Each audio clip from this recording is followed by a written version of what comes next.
Welcome to Late Night Story. When the world goes silent and shadows stretch longer, some stories awaken, whispered only to those still awake. So put on your headphones, turn down the lights, and let me guide you through the quiet hours. If you're listening alone, you're exactly where you need to be. If everyone can leave a comment to let me know where you are listening from in the world, don't forget to subscribe before you drift too far into the dark.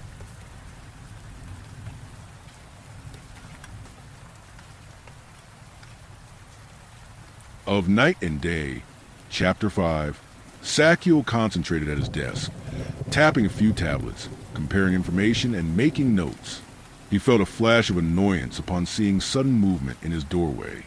With a burst of anger, Jax stormed into Sakiel's office, as best as one can in reduced gravity. Jaffiel trailed behind him, attempting to settle him down. Jax, calm down. Jaffiel tried to restrain his friend, but to no avail. You calm down, Jax shouted as he slammed an inventory sheet down on Sakiel's desk. A few lighter objects sailed upward as his hand made its impact. Jax glared at Sakiel. Why the Oblivion aren't there any rescue landers on this frigate? Why would you send us out with no safety measures when we are 6 months away from the closest space station? Sakiel sighed. First of all, control yourself and watch your tone, or I'll have you reprimanded. Second, the Farnsworth Company removed the landers for increased mineral storage space. Corporate decided landers are entirely unnecessary for our purposes. It would be foolish to waste valuable storage space for useless equipment. Do you even know when the last nightfall, as they call it, was? Only one Dei Angel has ever been recorded in history as falling, and newsflash, a lander wouldn't have helped, just as it wouldn't have helped Yuki. She was attached to a meteor entering Night's atmosphere, wasn't she? So, I fail to see your point. Jax sneered at Sakiel. He wasn't done making his point yet. Besides, what the Oblivion are we going to do even if we did get there? Fight off an army of those fucking dragons just to get to her bones? Sakiel defended. Maybe she could have fought them off if our kits had more than a gun loaded with a single bullet. Jax yelled. Jaffiel looked at Jax in surprise. One bullet? Jax nodded, keeping his eyes locked on Sakiel's. I checked my kit. Want to know what's in there? Bupkis. Nothing for self-defense.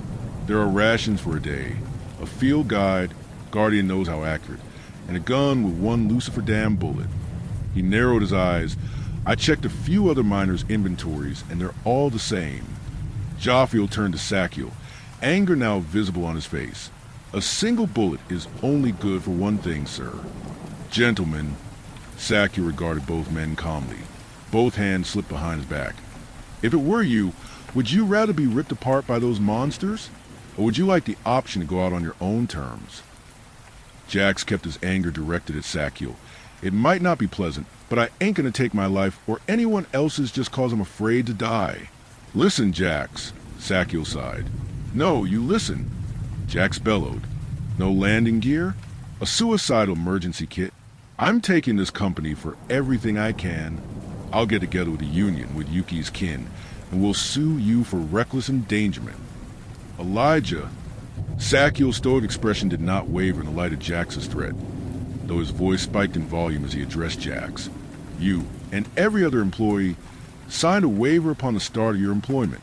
You acknowledge that this job comes with risks. One of those risks is death, whether from sudden cabin decompression, machinery malfunctioning, workplace accident, and yes, even a nightfall. Sakiel shouted. Jax and Jaffiel took a step back as Sakiel's tone shifted drastically. Sakiel composed himself. Yuki's family will be taken care of by her life insurance, and yours will be as well if anything were to happen to you. I don't know what to tell you. If you don't like it, Jax, then you're free to resign. You're both dismissed. Jax growled. I ain't done, Dash. Sakiel pointed to the door and firmly stated, Yes, you are. Now get the Oblivion out of my office. Jax clenched his fists. Jaffiel grabbed Jax's arm. Come on, that won't solve anything, he hissed as he pulled Jax out of the office and down the hall. When the pair were out of earshot, Jaffiel grumbled, A lawsuit, Jax. Really, Jax looked away from Jaffiel, tears in his eyes. Yuki's gonna die if we don't help her. She could still be alive, but those bastards already wrote her off as dead. Jaffiel, this company doesn't give a shit what happens to us, as long as they get their damn diamonds at the end of the day. He pushed himself off a wall and floated down the hallway. Jaffiel crossed his arms and leaned back against the wall, spotting a single tear floating in the air trailing Jack's. Good luck, Yuki. Jaffiel prayed as he stared off through a porthole toward the blue and green marble that was the alien world of Night. Be strong. Don't die. Cleo rushed about her apartment excitedly, collecting everything she needed for her first day at her first real job, a red-headed beauty. Paling only in comparison to the young pale-haired woman, sat smiling by their small, shared vanity. Its oval mirror was littered with photos and smears of nail polish. An entire array of makeup and beauty products lay scattered across the vanities counter. The redhead was happily handing items of clothing to the pale-haired woman, who was growing more frantic by the second. Pat, calm down. The pale-haired woman glared at her red-headed friend. Taryn, you know I can't calm down. I have 2 copies of a resume, and it's fabricated. Remember, I never actually got my degree from university. Taryn chimed in happily. But you should have... You did complete all your classes, Pat. Cleo, she growled. 5 years we've known each other, and for once, at this critical moment of my life, could you call me Cleo? Or Cleopatra? Or Cleopatra Walters? Or Cleopatra Cassandra Walters? Why... Cleo took a breath, exasperated. Why in the name of Lucifer the Wise himself do you call me Pat? Cleo shouted anxiously. Sweetie, you seem nervous. Taryn retorted teasingly. Oh, you think? Cleo said mockingly. What makes you say that? Because you always complain about me calling you Pat when you're nervous. Cleo glared daggers at her roommate. I think you do that so you can avoid talking about all the stuff stressing you out. Cleo ignored her friend's remark and rushed back to her wardrobe. She had a power suit ready for her big day. She slipped on a cream-colored blouse and lined a dark blue kerchief through the blouse's collar. She quickly pulled on a high-waisted navy skirt and tucked her blouse into the waist. She tied it off with a delicate belt. Its ornate buckle covered the seam of her skirt and blouse and pulled the blouse tightly around her small waist. She slid her stocking-clad feet into a pair of average-sized navy blue pumps and finished off the look with a navy blue silken blazer. Taryn watched as Cleo then delicately swept her long hair into a low side ponytail. She draped her ponytail over her left wing, leaving it to fall down her side all the way to her hip. Her wings pushed out from behind her blazer, and she quickly buttoned under each wing to close the slits behind her suit. She smoothed down the suit blazer and turned to Taryn nervously. She spun in a circle, asking, Executive assistant of a top 10 corporation? Taryn beamed and gave a thumbs up. Looking good, Pat. That executive is going to want you to handle more than just his paperwork. She winked. Cleo's face fell. Taryn, I don't want that. I'm being serious, she whined. Taryn stood up and hugged her tightly. I'm just saying, it can't hurt to flirt with your boss. But I'm so proud of you. You look very professional. Taryn took a step back. I mean, $7 grand spent on outfits, and you only got 3 of them. Cleo grinned at Taryn. I can't show up to work in an evening dress and fishnet stockings, now can I? No. Taryn chuckled as she glanced at her phone. You're all set, Pat. Mimi said she has a car waiting outside for you. Cleo picked up an empty briefcase and packed it with her resume and laptop. She closed it tightly and spun the combination lock to ensure it was securely locked. I'm hoping my boss isn't a complete jerk, but considering that he's friends with Palma, I don't think I'm going to be so lucky. As Cleo walked out of the shared home, she was greeted by a petite woman with light blue wings and long blonde hair. She was standing on the porch, smoking a cigarette held on the end of a jeweled opera-length cigarette holder. Car's waiting for you, baby, she announced, her emerald eyes fixed on Cleo as she exited. Thanks, Mimi. This is really nice of you, Cleo said, smiling gratefully. You sure about this? I know you're not too keen on your current profession, but... Mimi trailed off. What's this desk job paying you? It's about $300K a year. According to Pal Dash, Cleo tried to stop herself, but it was too late. Palma? Mimi fumed, her green eyes glaring. That cocksucker? Cleo, how can you possibly trust him after all the bullshit he pulled on you? Cleo composed herself. It's not with him. It's with an associate of his, some bigwig at Farnsworth. Mimi narrowed her eyes as she took a drag from her cigarette, blowing it to the side, away from Cleo. That cocksucker comes near you, and you let me know. I'll have his balls in a jar on my desk. Cleo snickered. Now I might just go and meet him just to see that happen. Minnie shook her head. You don't need to deal with this prick, Cleo. You're beautiful, in demand, she grinned. Why don't you just stick with me? You'll be some rich guy's trophy wife. Easy living. You'll never have to work again a day in your life, or ever worry about money, Mimi declared. Cleo frowned. Thanks, but I'm not going to be satisfied in life if I'm just the wife of a successful man. I want my own success. You know I always look out for my girls, Mimi shrugged and sighed. But suit yourself. A well-appointed black town car honked its horn twice. Cleo turned to the car, so fancy. Less flashy than a limo, Mimi encouraged. Now hurry up, baby. The meter's running. Thanks. Cleo smiled back as she rushed the car. And baby, Mimi shouted. Cleo turned back. Yes? Good luck. And I'm always here for you if you change your mind. Mimi winked at her, turning on her stylish heels and walking into the house to see Taryn. Cleo climbed in, tapping away on her phone. The driver looked her up and down, dumbstruck by her beauty. After a pause of several seconds, Cleo's purple eyes looked up and caught the driver's stare in the rearview mirror. I believe you're to take me somewhere? The driver cleared his throat. Yes, ma'am. Sorry, ma'am, he replied sheepishly. Cleo's smile vanished as she was reminded of the world outside Mimi's house with Taryn. Men's eyes were on her all the time, and she hated the assumptions that came with their gazes. Cleo did her best to focus on the excitement of her new job as the silent car ride took her into the large city. Before she knew it, she was outside the car and staring up at a massive building that towered into the sky. It was a mass of glass, steel, and concrete. Over the front steps, a massive LCD panel was affixed with letters rolling past it in a marquee effect. Farnsworth Building. Cleo pushed through the revolving glass doors and walked across the marble floors to the reception desk, the clacking of her heels echoing throughout the lobby. Excuse me? I'm Cleopatra Walters. I start work here today as Mr. Sorjoy's executive assistant.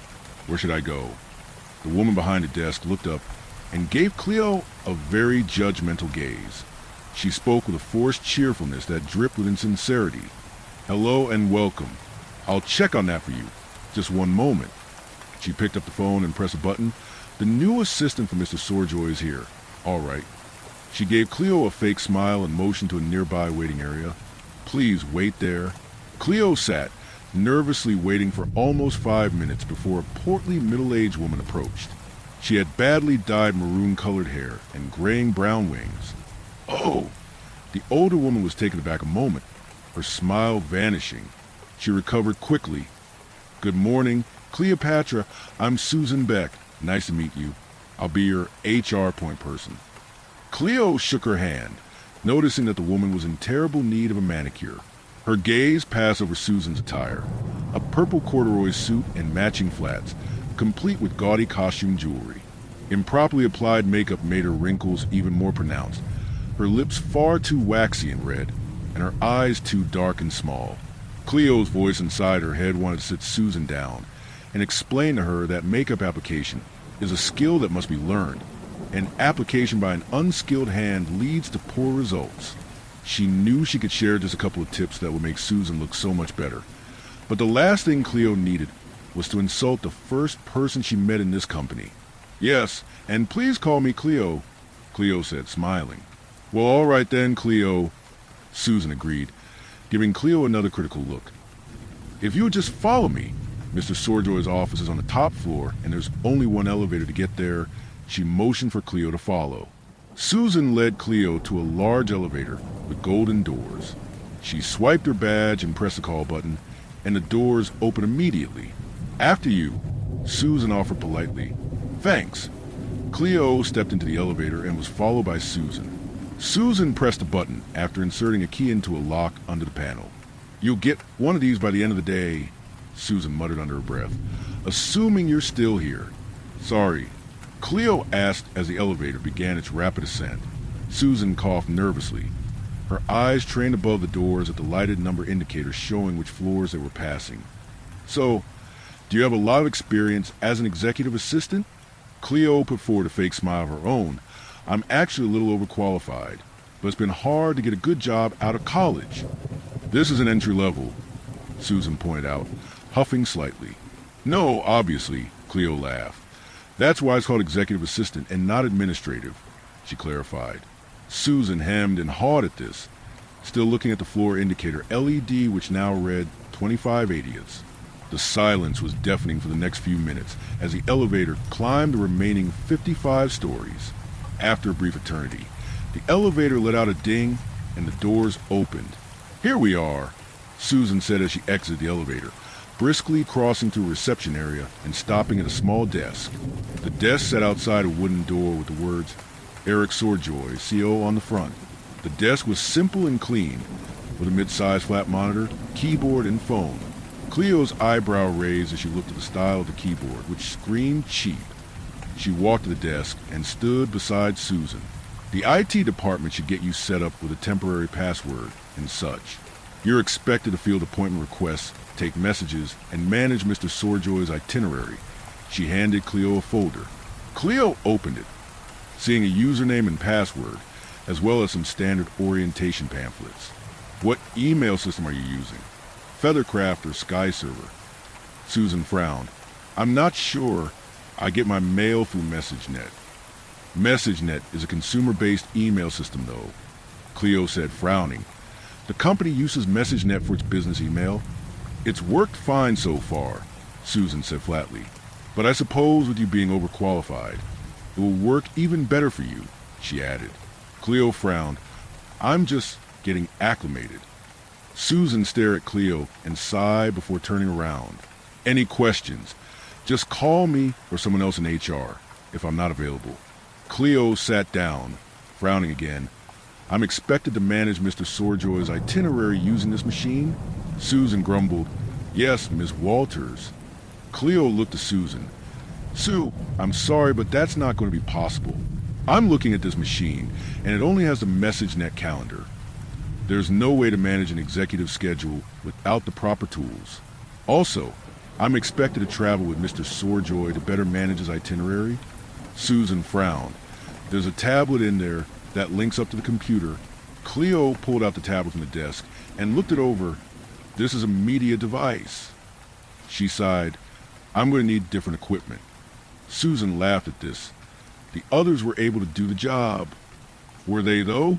If I recall, the last executive assistant was fired. Was she not? Cleo pointed out.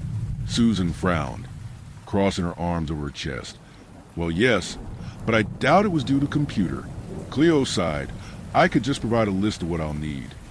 Susan scoffed. "This is ridiculous. You show up here for all of 10 minutes and complain about the tools you have for this job. What is that supposed to mean?" Cleo scoffed. "It means," Susan chastised, "that you're the sort of woman who earned the position by working under a desk, not behind it." The door to Mr. Swordjoy's office opened. Swordjoy stuck his head out of the door, looking between the two women, having heard the argument from his office. Cleo turned to Swordjoy, bowing slightly. "Mr. Swordjoy, I assume—" "Don't assume," Swordjoy decreed as he faced Cleo. "Cleopatra, nice to meet you." He didn't bow or offer his hand. His attention shifted to Susan. "Sue, is there an issue?" Susan smiled at him. "Already a problem?" "Yes. Cleopatra here states that the equipment we provided is inadequate to perform her job." Susan sing-songs as she mocked Cleo's protests. Swordjoy raised an eyebrow. "Oh." He looked to Cleopatra, assuming his mere presence would silence the new hire. "Yes, sir, completely inadequate," Cleo asserted, without missing a beat. Swordjoy was shocked for a moment, though he barely showed it. He stepped out of his office, bringing his hand to his chin. "What is it that you think you need, Miss Walters?" Swordjoy said. Cleo cleared her throat. If we must use MessageNet, I'd at least need the full MessageNet suite, but additionally the server-soft calendar software. I work best with AuditSense for any accounts receivable and payable management I might need to perform. Itineraries would also best be done with AuditSense's software, as they have better expense tracking software and would allow me to provide you reports on a daily basis of any petty cash usage. She glanced at the computer. Of course, this machine isn't going to cut it. If I'm expected to be the assistant you deserve, I'm going to need an option to go mobile without sacrificing productivity. So a convertible laptop tablet solution with a full dock running, at least version 34 ServerSoft's OS, she concluded. Sorejoy's hand moved away from his chin, and a slight smile crossed his face. Palma's girl has actual talent behind those stunning eyes. How surprising. Cleo frowned. If we could not mention Palma, Mr. Sorejoy. Aren't you two friends? Sorejoy interjected. Cleo averted her gaze from Sorejoy, instead focusing on the computer. It's irrelevant how we are acquainted. Sorejoy, after what felt like hours of silence, addressed Susan. Sue? Susan gloated, walking towards Sorejoy, assuming she would be escorting Cleo right back out. Contact the IT department and have them provide Cleopatra with everything she needs. See if we can't go above and beyond her minimum expectations. I want her fully set up and ready to go by the end of the day. If you go over budget, you can take funds from my personal expense account, Sorejoy ordered.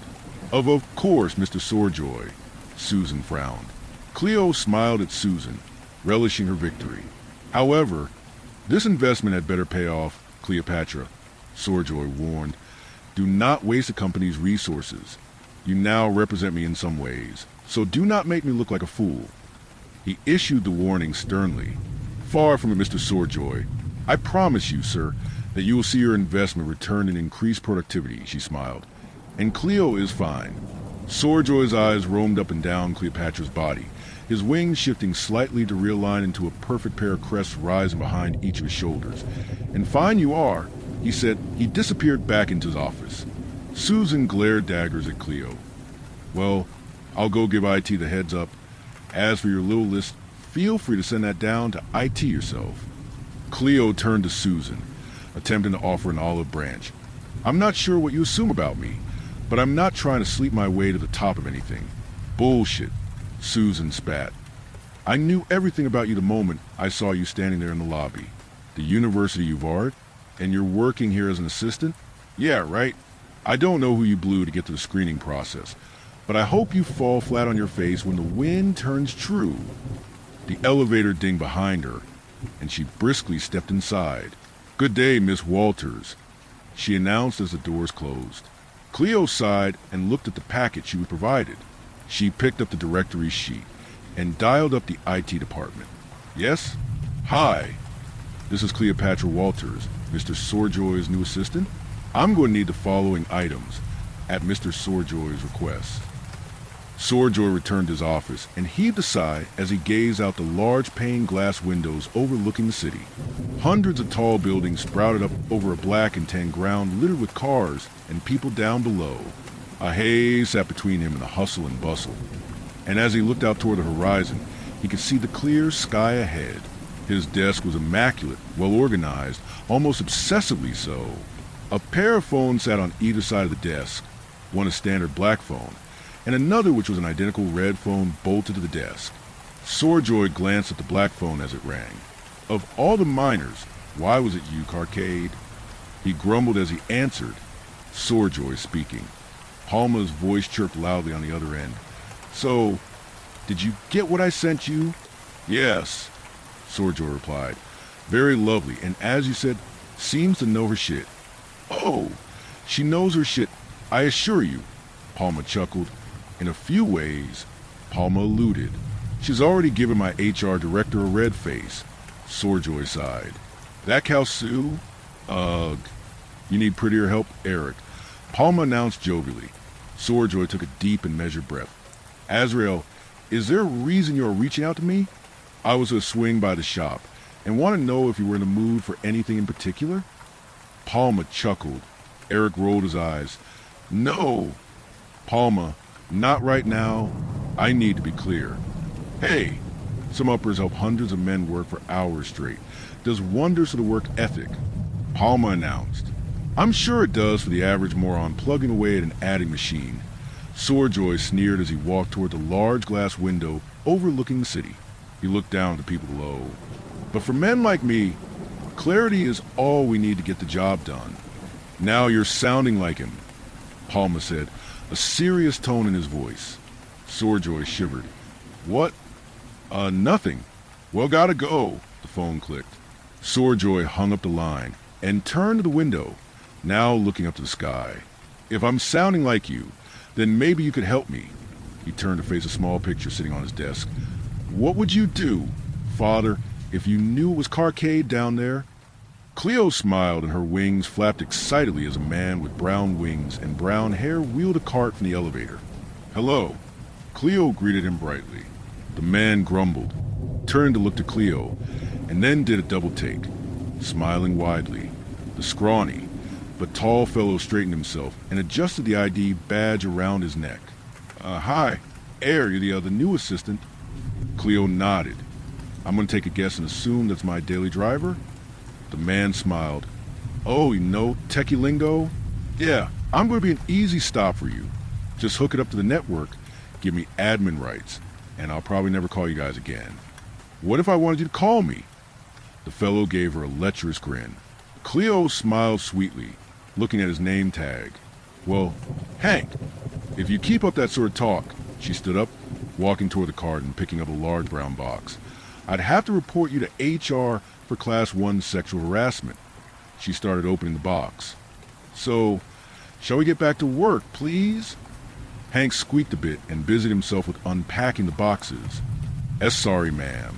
Cleo beamed and quickly unpacked a new laptop. She looked it over. State of the art. Wow, very nice. Hank laughed. We heard the words, no budget. Did we go overboard? No. 6.1K levels of sensitivity touch interface, dedicated GPU and beefy processor. All looks good. She looked it over. Oh, wow. It's got some decent storage space in there, too. Mostly you'll store everything on the network drive. Mobile network connection? Cleo asked. Yes, the highest speed. Just in case you need to upload something crazy to the servers while you're with the big boss. Hank chuckled. And full admin access, Cleo stated, rather than asked. Well, I can't give you full administrative rights. Cleo smiled. You realize I'm going to need to have access to accounts payable and receivable? I may need to access personnel databases, as well as print up invoices, pull invoices, send them. I'll need admin for all that. We'll just give you access to the specific functions you need. Cleo walked over to him, placing her hands on a printer he was unpacking. Mobile printer too? Very nice. Cleo turned to Hank, her hand resting on his. I need admin rights. I promise I won't mess around in your network. I just don't want to have to bother calling IT while on the road. Wouldn't make you look good with the big boss. Now, would it? She looked up at Hank. Or I could just talk about how you made an inappropriate remark to me. She removed her hand from his. Hank frowned. You couldn't. Cleo pointed to the camera facing Sorejoy's door. Hank looked defeated. Admin rights then. Cleo smiled. Just bar me from control over your routers. Cleo gave him a wink. I promised to be a good girl. Palma hung up his phone and tossed his cigarette on the gravel of the rooftop. He stood on. He cracked his neck and spread his wings, jumping into the air and flying down between a pair of buildings into a back alley. As he landed, he startled a few small imps, sending them all scurrying away from his landing spot. Palma sneered at the little creatures and walked towards an unmarked door, knocking a specific rhythm onto the metal surface. The door cracked and a small creature whispered, "Password?" Azrael Palma. Palma leaned down. Doesn't need a fucking password. The door shut and a few clicks and clacks were heard as the number locks were undone. One of those clicks or clacks may or may not have been a gun cocking. As the door opened, a short tan-skinned creature with thumb-sized rounded horns on either side of his forehead opened the door. He grinned a sharp-toothed smile and bowed, stepping aside. "Officer Palma, welcome." "That's Police Chief," Palma snapped indignantly. "Soon to be Commissioner, 1,000 pardons. The imp bowed lower. Palma walked in, ducking his head slightly as the door opening was lower than he expected. His head barely cleared the ceiling as he stepped inside. "Where's Fitz?" The doorman motioned to the back of the smoke-filled room. Inside, music blared and graffiti lined the walls. There were several small cushions scattered about, with imps sprawled out smoking pipes and mumbling odd words and phrases. As Palma walked past one particularly stoned imp, he sat up, reaching out to Palma with bloodshot eyes. "Don't step on the flowers. Goddess Persephone will slaughter us all." "Get your pagan ass away from me," Palma shouted, kicking the imp into the wall. The small creature collapsed back onto his cushion, still mumbling. A high-pitched male voice called out from behind the curtain, "Palma? Lucifer, give me patience, get in here." Palma followed the voice, pushing past the curtain to see a small fellow sitting at an even smaller desk. The lighting in this room was far brighter, and the smell was muted by incense. The small man wore a dress shirt, slacks, and a pair of small shiny shoes. His light blue skin was offset by black tattoos over his face, which lead up to his small black horns. "What in oblivion are you doing here so soon? Don't tell me you blew through your last order already." "Fitz, what can I say?" Palma shrugged. "I had a party. We're big fellas." "Clearly." Fitz growled, reaching into a drawer and pulling out a Ziploc bag of pills. "The usual? Got anything new for me?" Palma grinned. Fitz chewed his lip. "Have a seat. Let me see what I can find." Palma glanced at the imp-sized seat sitting across from Fitz's desk. "Nah, I'll stand." Fitz snickered and hopped off his chair, disappearing behind another curtain. Some glass bottles were heard clinking, and soon Fitz returned with an off-white, almost bluish powder held into the shape of a small brick with plastic wrap and tape. "That looks fun. What is it?" Palma grinned ear to ear. Fitz chuckled. "It's new. They purified some painkillers and poof, here we have it." He smiled. "Angel dust." "Cute." Palma chuckled. "What's it do?" "People who try it says it's like snorting an orgasm and riding it for hours." Fitz advertised, "But careful, a little goes a long way." Palma picked up the brick. "How much?" "That much would run about $2K. Fitz advised. Palma nodded. "And for me?" Fitz frowned. "I could do 1.8K since you're my best customer." Palma frowned. "That's the best you can do?" "For me." Fitz swallowed. "It's pretty good, Dash. Do you know what would happen if every one of you little shits were to get blown away tonight?" Palma asked, casually pulling out his sidearm. Fitz narrowed his eyes. "Bolt!" The doorman rushed in, pulling his own weapon. Palma grinned psychotically. "You'd show up? Page 5 maybe in some tabloid. Him drugged, den up in flames, no survivors," he snickered to Bolt. "But if I were to even get injured in here, you know what would happen?" Both imps were silent. Fitz sweating, Bolt's hand twitching on his gun. "It would be front-page news. The lot of you would be carted off to prison. Your whole fucking neighborhood would get sacked, tagged, and bagged. Hero cop killed by imp drug lords. Tragedy." Palma chuckled. Fitz moved to Bolt, lowering his weapon. 1.5K, and discounts on everything else, for the fucking inconvenience of having to remind you of your fucking place. Imp. Palma spat. Fitz took a deep breath, his eyes never leaving Palma's as he nodded to Bolt. Bolt rushed off into the back, and soon a briefcase was handed to Palma. Palma popped it open and smiled. "There, see?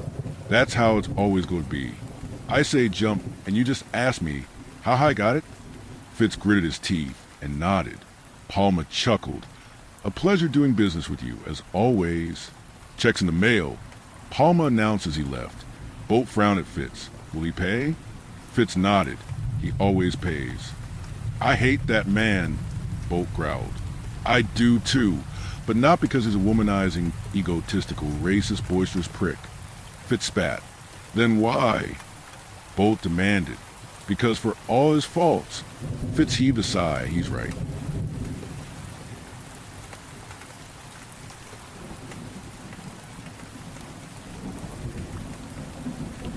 Of Night and Day, Chapter 6.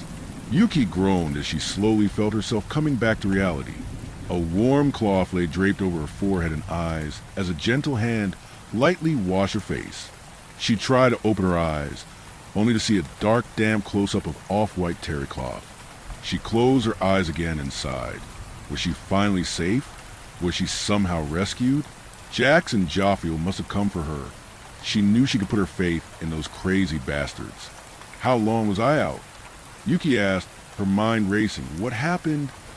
Memories of the crash coursed through her mind as she tried to sit up. As she did, her attention was drawn to the gentle hand that was rubbing the warm cloth over her forehead. Just a dream, she said out loud. The whole thing had to be a dream. She must have knocked her head when the asteroid collided with her ship and just been in some kind of coma since. Hopefully, she prayed, not too much time passed. An unfamiliar voice answered her, in an even more unfamiliar language, more hisses and growls. H. Reality began to sink in for Yuki. This wasn't a dream at all. In a moment of panic, she snatched the cloth off her face and flung it away. As it slapped to the ground, Yuki blinked the moisture and the sleep from her eyes. Her arm felt weak, as did her legs. But still, her body tried to spring to life as it was flooded with adrenaline. As she turned, she zeroed in on a red-scaled hand squeezing a fresh cloth into a basin of water. The tips of the fingers had claws. The claws were red, well manicured, and apparently very sharp, though some seemed more sharpened than others. Her gaze followed the hand up to the arm, which was clad in a very loose white sleeve above the forearm, a muscular one she noted. She then followed the arm to a shoulder, and soon a face, a dragon's face, certainly male. The face stretched across a short muzzle, no more than 10 centimeters from his actual head. His nostrils flared gently. He smiled, sharp teeth showing his yellow eyes cheerfully looking down on her. In his version of reality, he smiled warmly and spoke with compassion. BVQR TVB Elm. The Red Knight said, which it meant, "Good morning, miss." But to Yuki, it may as well have meant, "I'm going to roast you, eat you, and suck the marrow from your splintered bones." Yuki jumped off the bed she was laying on as swiftly as she could, thanks to the adrenaline rushing through her bloodstream. As her eyes darted around the room, she worked to get her bearings. Before her was a seemingly normal examination table, where she had been laying moments earlier. It would have been a normal examination table, if not for its larger size, and what appeared to be a circular cutout near the middle. There was sanitary paper on the cushion of the medical table. A portion of the sanitary paper was lying draped over the side in front of her, likely dragged from when she slipped off the edge. Across from her, behind the red dragon, she spotted a counter with various medical supply jars, drawers, and cabinets. No windows existed in this room, leaving Yuki with no escape besides a single door that was behind the fearsome red dragon. He stood between her and the only exit. Was this where she was going to be seasoned? She had no way of knowing and didn't intend to find out. All she knew was that she had to get out of here somehow. Her heart hammered in her throat as her eyes roamed the shelves, looking for something she could use as a weapon. Sensing her distress, the Red Knight held his hands out to her, trying to calm her down. Unknowingly to him, this only made him look more menacing. "Get the Oblivion away from me, you monster," she screeched, looking around nervously for any kind of tool or distraction. She was desperate to put distance between herself and the creature. The room was very clean and quite well organized. All along the shelves were jars with various small sterilized needles, cotton balls, band-aids, and cotton swabs. Yuki noticed that everything was from the same company. A logo on all of them read Nitin Medical Services. At least, that is what she could have read if it was in a familiar language. She did, however, see a syringe in clear plastic wrap and dove for it. As she grabbed it, it seemed almost comically large. The needle's point was massive. The syringe material was thicker than what she was used on Dei. Ut oblivionis me tibi monstrum. The angel girl yelled to the Red Knight, Saren. He may not have understood the language, but he surely understood her emotion.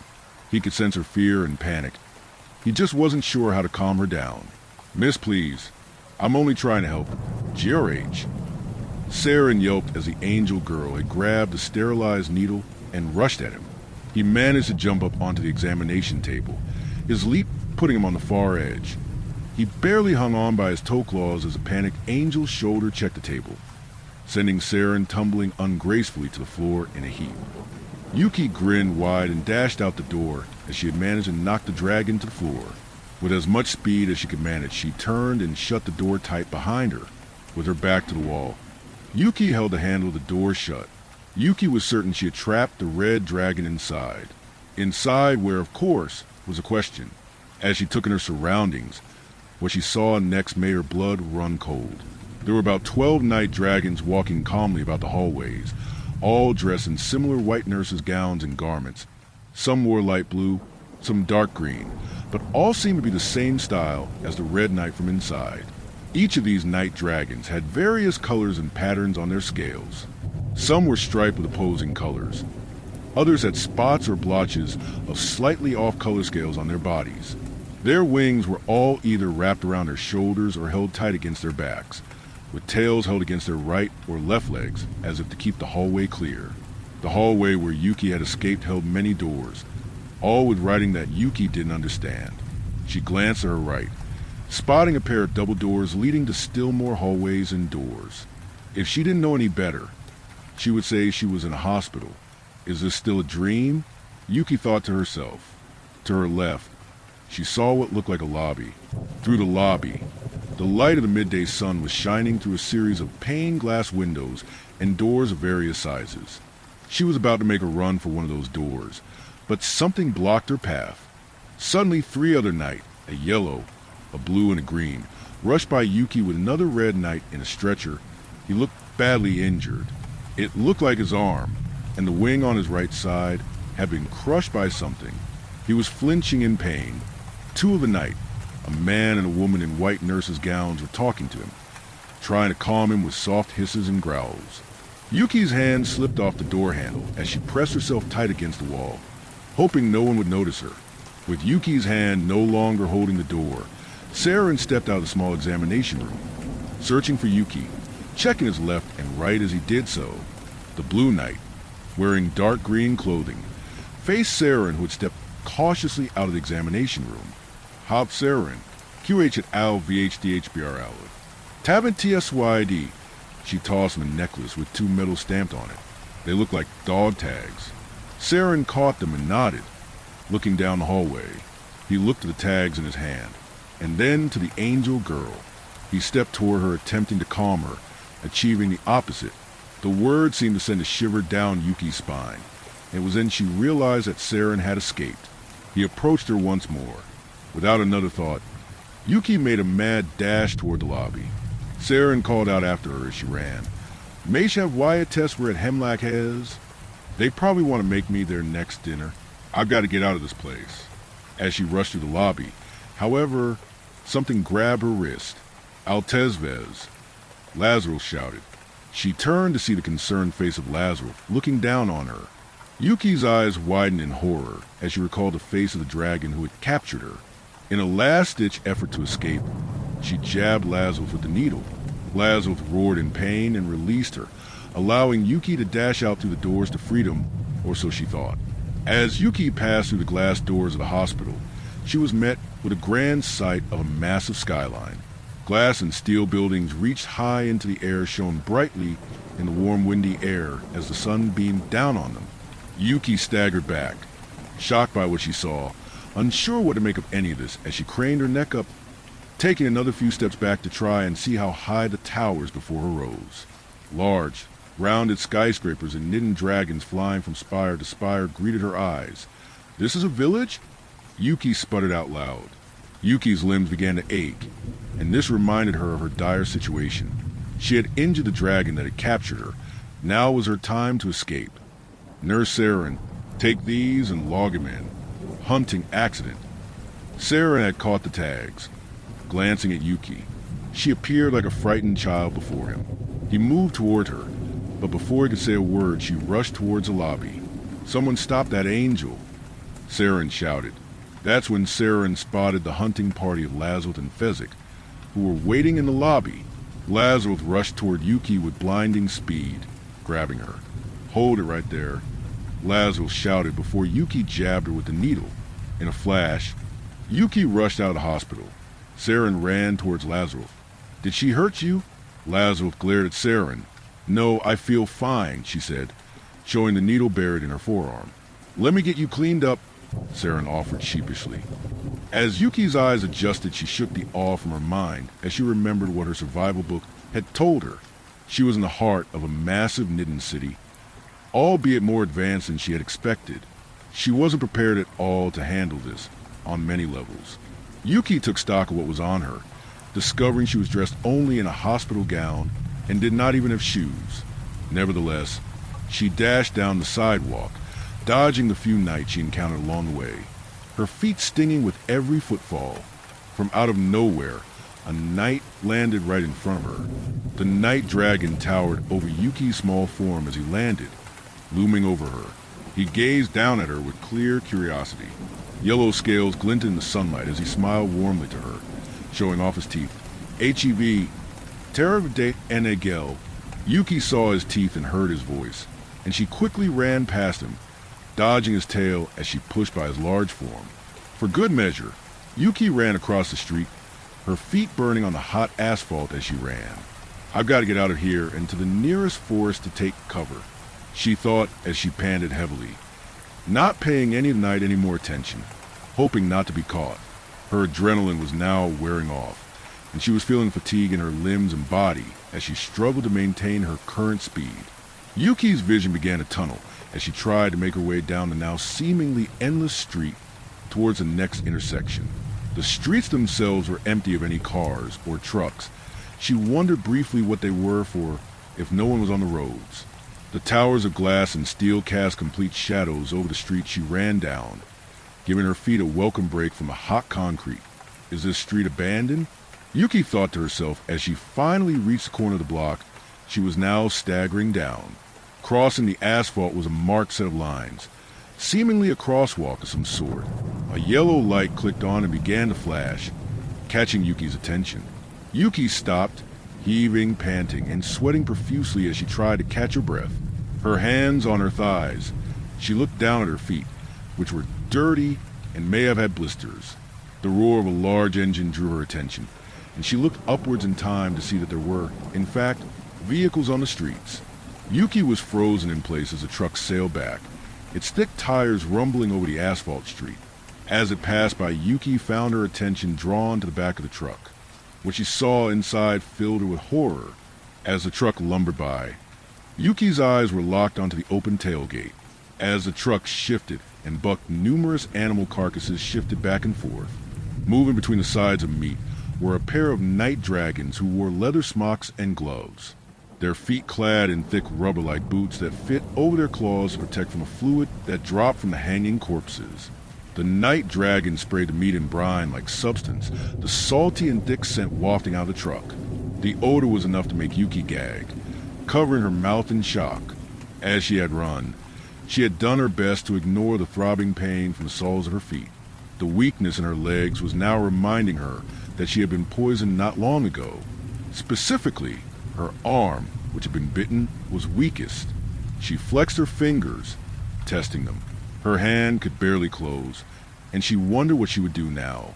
Every corner she turned revealed a new horror to her, and her legs gave out under her. Yuki couldn't help but whimper as the confusing and frightening scenery overwhelmed her.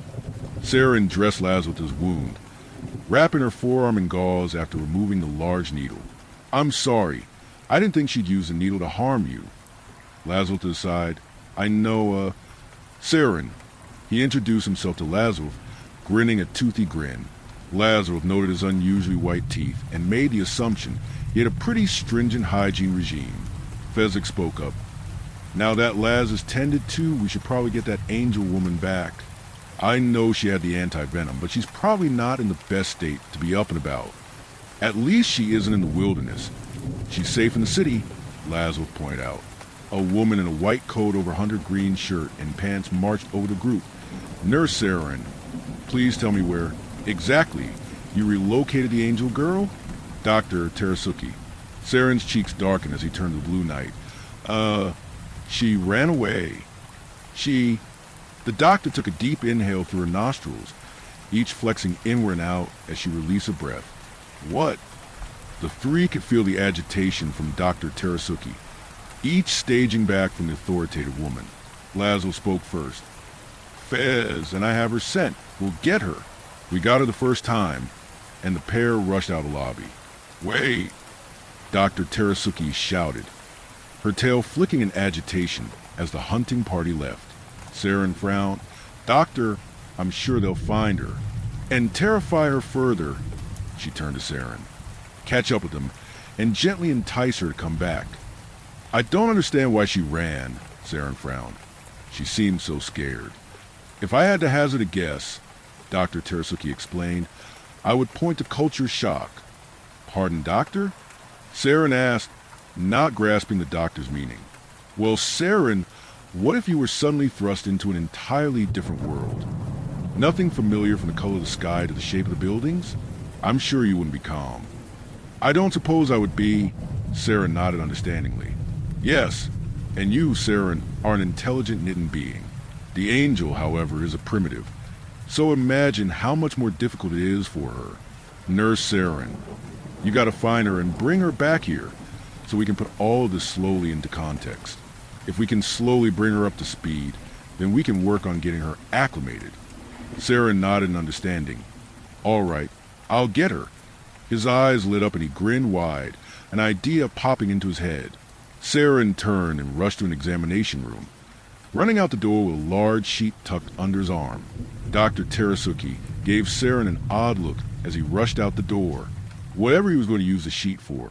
He felt it was clever, that much he gleaned from his emotional state as he rushed by her. Saren jumped into the air, flying after where he sensed Laszlo and Fezzik.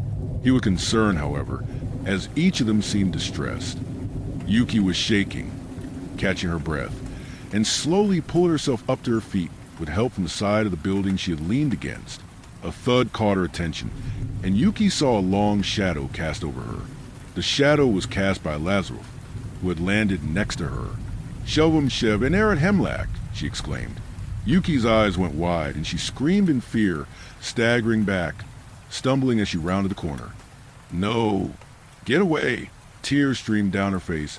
I don't want to die. Lazarus took a step back in shock. Yuki's desperate scramble to get away was stopped as her back hit against someone's legs. She looked up, eyes wide as she gazed up at Fezzik's massive form. She tried to get to her feet and run forward, now barely standing. Trapped between the pair of hunters, Yuki's hands went over her head, and she closed her eyes tight as she hit her knees hard. I can't take it. Just make it quick, for the love of the Guardian. Another thud now, and Yuki's eyes looked up to see Saren standing before her. Before she could say anything, he tossed a white sheet over her. Yuki's breathing slowed as the cool sheet landed over her burning skin. It was a strangely calming situation, the sheet blocking out the strange landscape and hiding her from the dragons she was certain was trying to eat her. Saren's voice softly spoke to the other dragons, barely audible. Laszlo frowned. She's terrified. She noted as she looked at Yuki's hands over her head, screaming something unintelligible to her ears. Non-possum acts appear. Lustus facer vivo es pro amore custos. Yuki screamed. Fezzik frowned. Laszlo interrupted him. I didn't want to terrify her. Fezzik forced a smile at her. I'm sure it's just because she's never seen a knight before and she can't understand us. Fezzik frowned as he tentatively approached her. The language barrier is likely not helping. She sounds like my mother did when she was killed by those rippers. Laszlo was cut off by Saren as he landed in front of her. Before anyone else could act, Saren tossed a large sheet over Yuki. Fezzik grinned, giving an approving hand gesture to Saren. Saren hushed both of them. She's overwhelmed and frightened. Let me try this. If it doesn't work, you can carry her back. Laszlo gave a nod as Saren made his way to the edge of the sheet, slipping under it. Yuki watched as the sheet's edge lifted, and her breath hitched as Saren crawled under the sheet with her.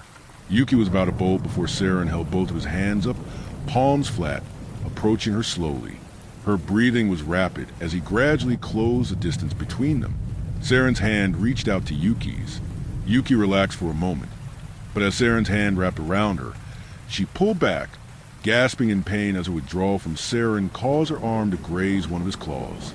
Yuki fell to the concrete under the sheet and turned to Saren in shock. But for the first time, she wasn't scared by what she saw. A look of horror had crossed Saren's face as he looked at the blood on his claw tip. He then turned to her wound, looking even more concerned. For the first time, it wasn't dread that gripped Yuki. Did she felt something from this dragon? Was it compassion? Saren reached into his pocket, holding his hand up flat again.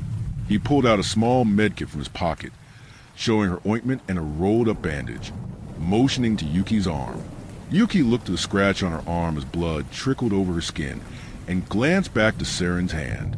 Yuki slowly offered her arm to him. Saren smiled at her, gently taking her arm in his hand. He applied the ointment first, causing Yuki to flinch as it stung her. "Tester," Saren said an apology. Yuki looked to his reptilian yellow eyes, unsure how, but knowing he was sorry he hurt her. "It's okay," Yuki whispered. Saren's eyes remained on hers as he bandaged her arm. He moved closer to her as he dressed her wound. Yuki examined Saren carefully. For the first time up close to a dragon, she watched as his yellow eyes gazed into her own, while he paid special attention to her arm. His straight horns dragged against the sheet as his head turned slightly. She noticed the patterns of his scales, noting how they were arranged over his shoulders and neck, how the scales were smooth and covered his muscled shoulders and neck. She even noticed that, while the majority were red, little specks of black could be seen here and there. While still unnerved, this night dragon eased her tension while caring for her wound, but her exertion had caught up with her at last. Yuki felt herself fall forward, and as she did, she held her hand out, stopping herself against Saren's chest, a chest that was surprisingly hard, with taut muscles. Saren smiled warmly to her as he finished dressing her wound. "Zh Bester, Jebert Heckle Bester Peshev Terigi." Yuki didn't understand a word he said, but the tone he used was soft, gentle, and soothing. She rested her head against his chest and gave a soft sigh of relief as his hand gently stroked her hair. Saren's arm wrapped around her waist, pulling her close to his body. Yuki's stomach dropped as Saren stood, lifting the small angel off the ground. His head vanished as he pulled the sheet around his neck, and Yuki felt herself getting pulled up higher, so that Saren's shoulder was now available for her to nestle her head against. Without any more resistance, Yuki nuzzled her face into the crook of Saren's neck and relaxed, letting her mind drift. "It's all right, miss.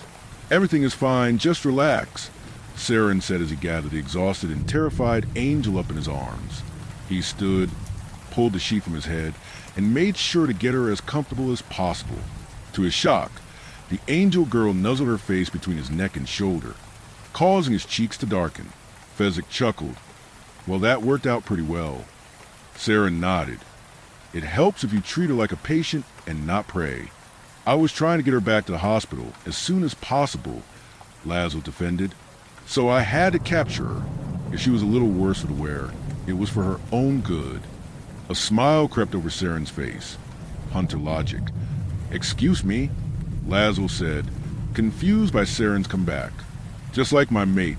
She was a hunter too, you know," Saren explained. Fezzik frowned. "Sorry for your loss." Laszlo sighed. "I lost my mother when I was young too. She was a hunter. When the angel was screaming, it reminded me of how she died.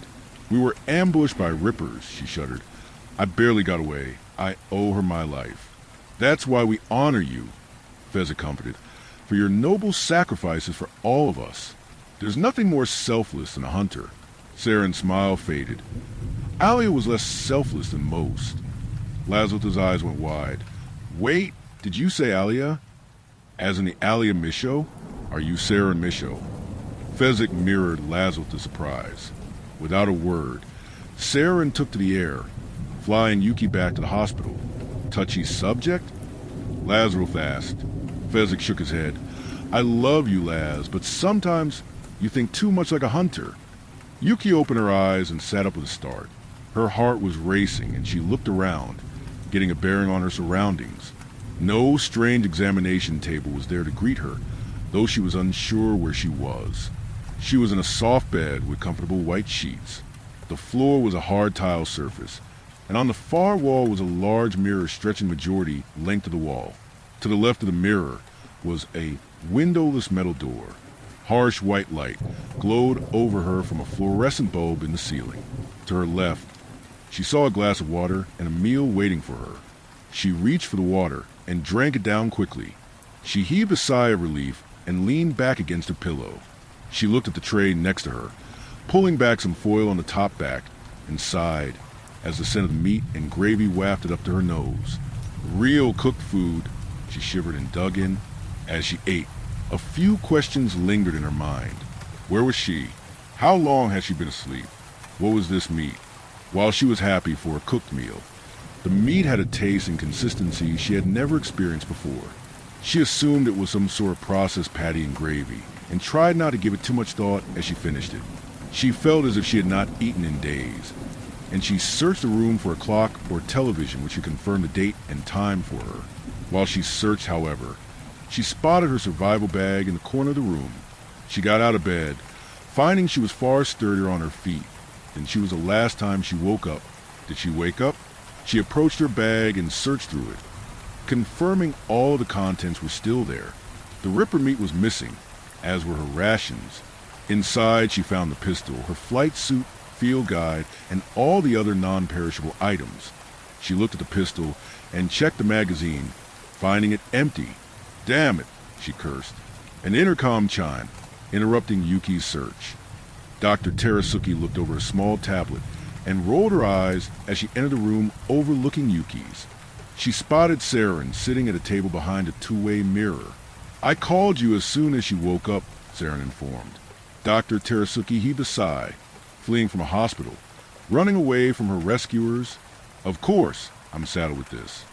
Saren frowned at the doctor. Dr. Terasuke? She seemed to calm down quite a bit after I covered her with the sheet. Dr. Terasuke nodded. Sensory overload. That was an excellent idea, Saren. She jotted a few more things down.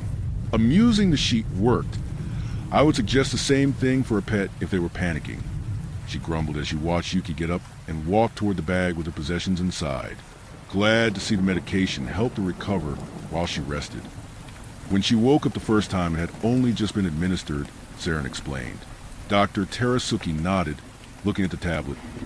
40 doctors in this entire hospital, and I'm saddled with a primitive. Of those 40 doctors, Saren smiled, you're the only one who speaks Evangelian fluently. Dr. Terasuke grumbled, regretting my thirst for literary knowledge already. She looked through the two-way mirror at Yuki, watching her dig through the satchel that was found near her makeshift shelter. She took a deep breath and shook her head as Yuki eagerly checked the weapon. The doctor pressed a small button, activating the intercom connected to Yuki's room. Miss, I'm Dr. Terasuke. How are you feeling? Wait, someone speaking Evangelian? Yuki looked around the room, first the speaker and then the mirror. I'm fine now. How did you get me out of the city? Where am I? She noticed an odd accent to the voice, as if the doctor was speaking into a hollow cup, with an ever so slight lisp. She let the pistol fall back into the bag. Yuki's heart leaped in her chest. Did you rescue me? The doctor let go of the button. Oh, so now she's grateful for the rescue? She glanced at Saren.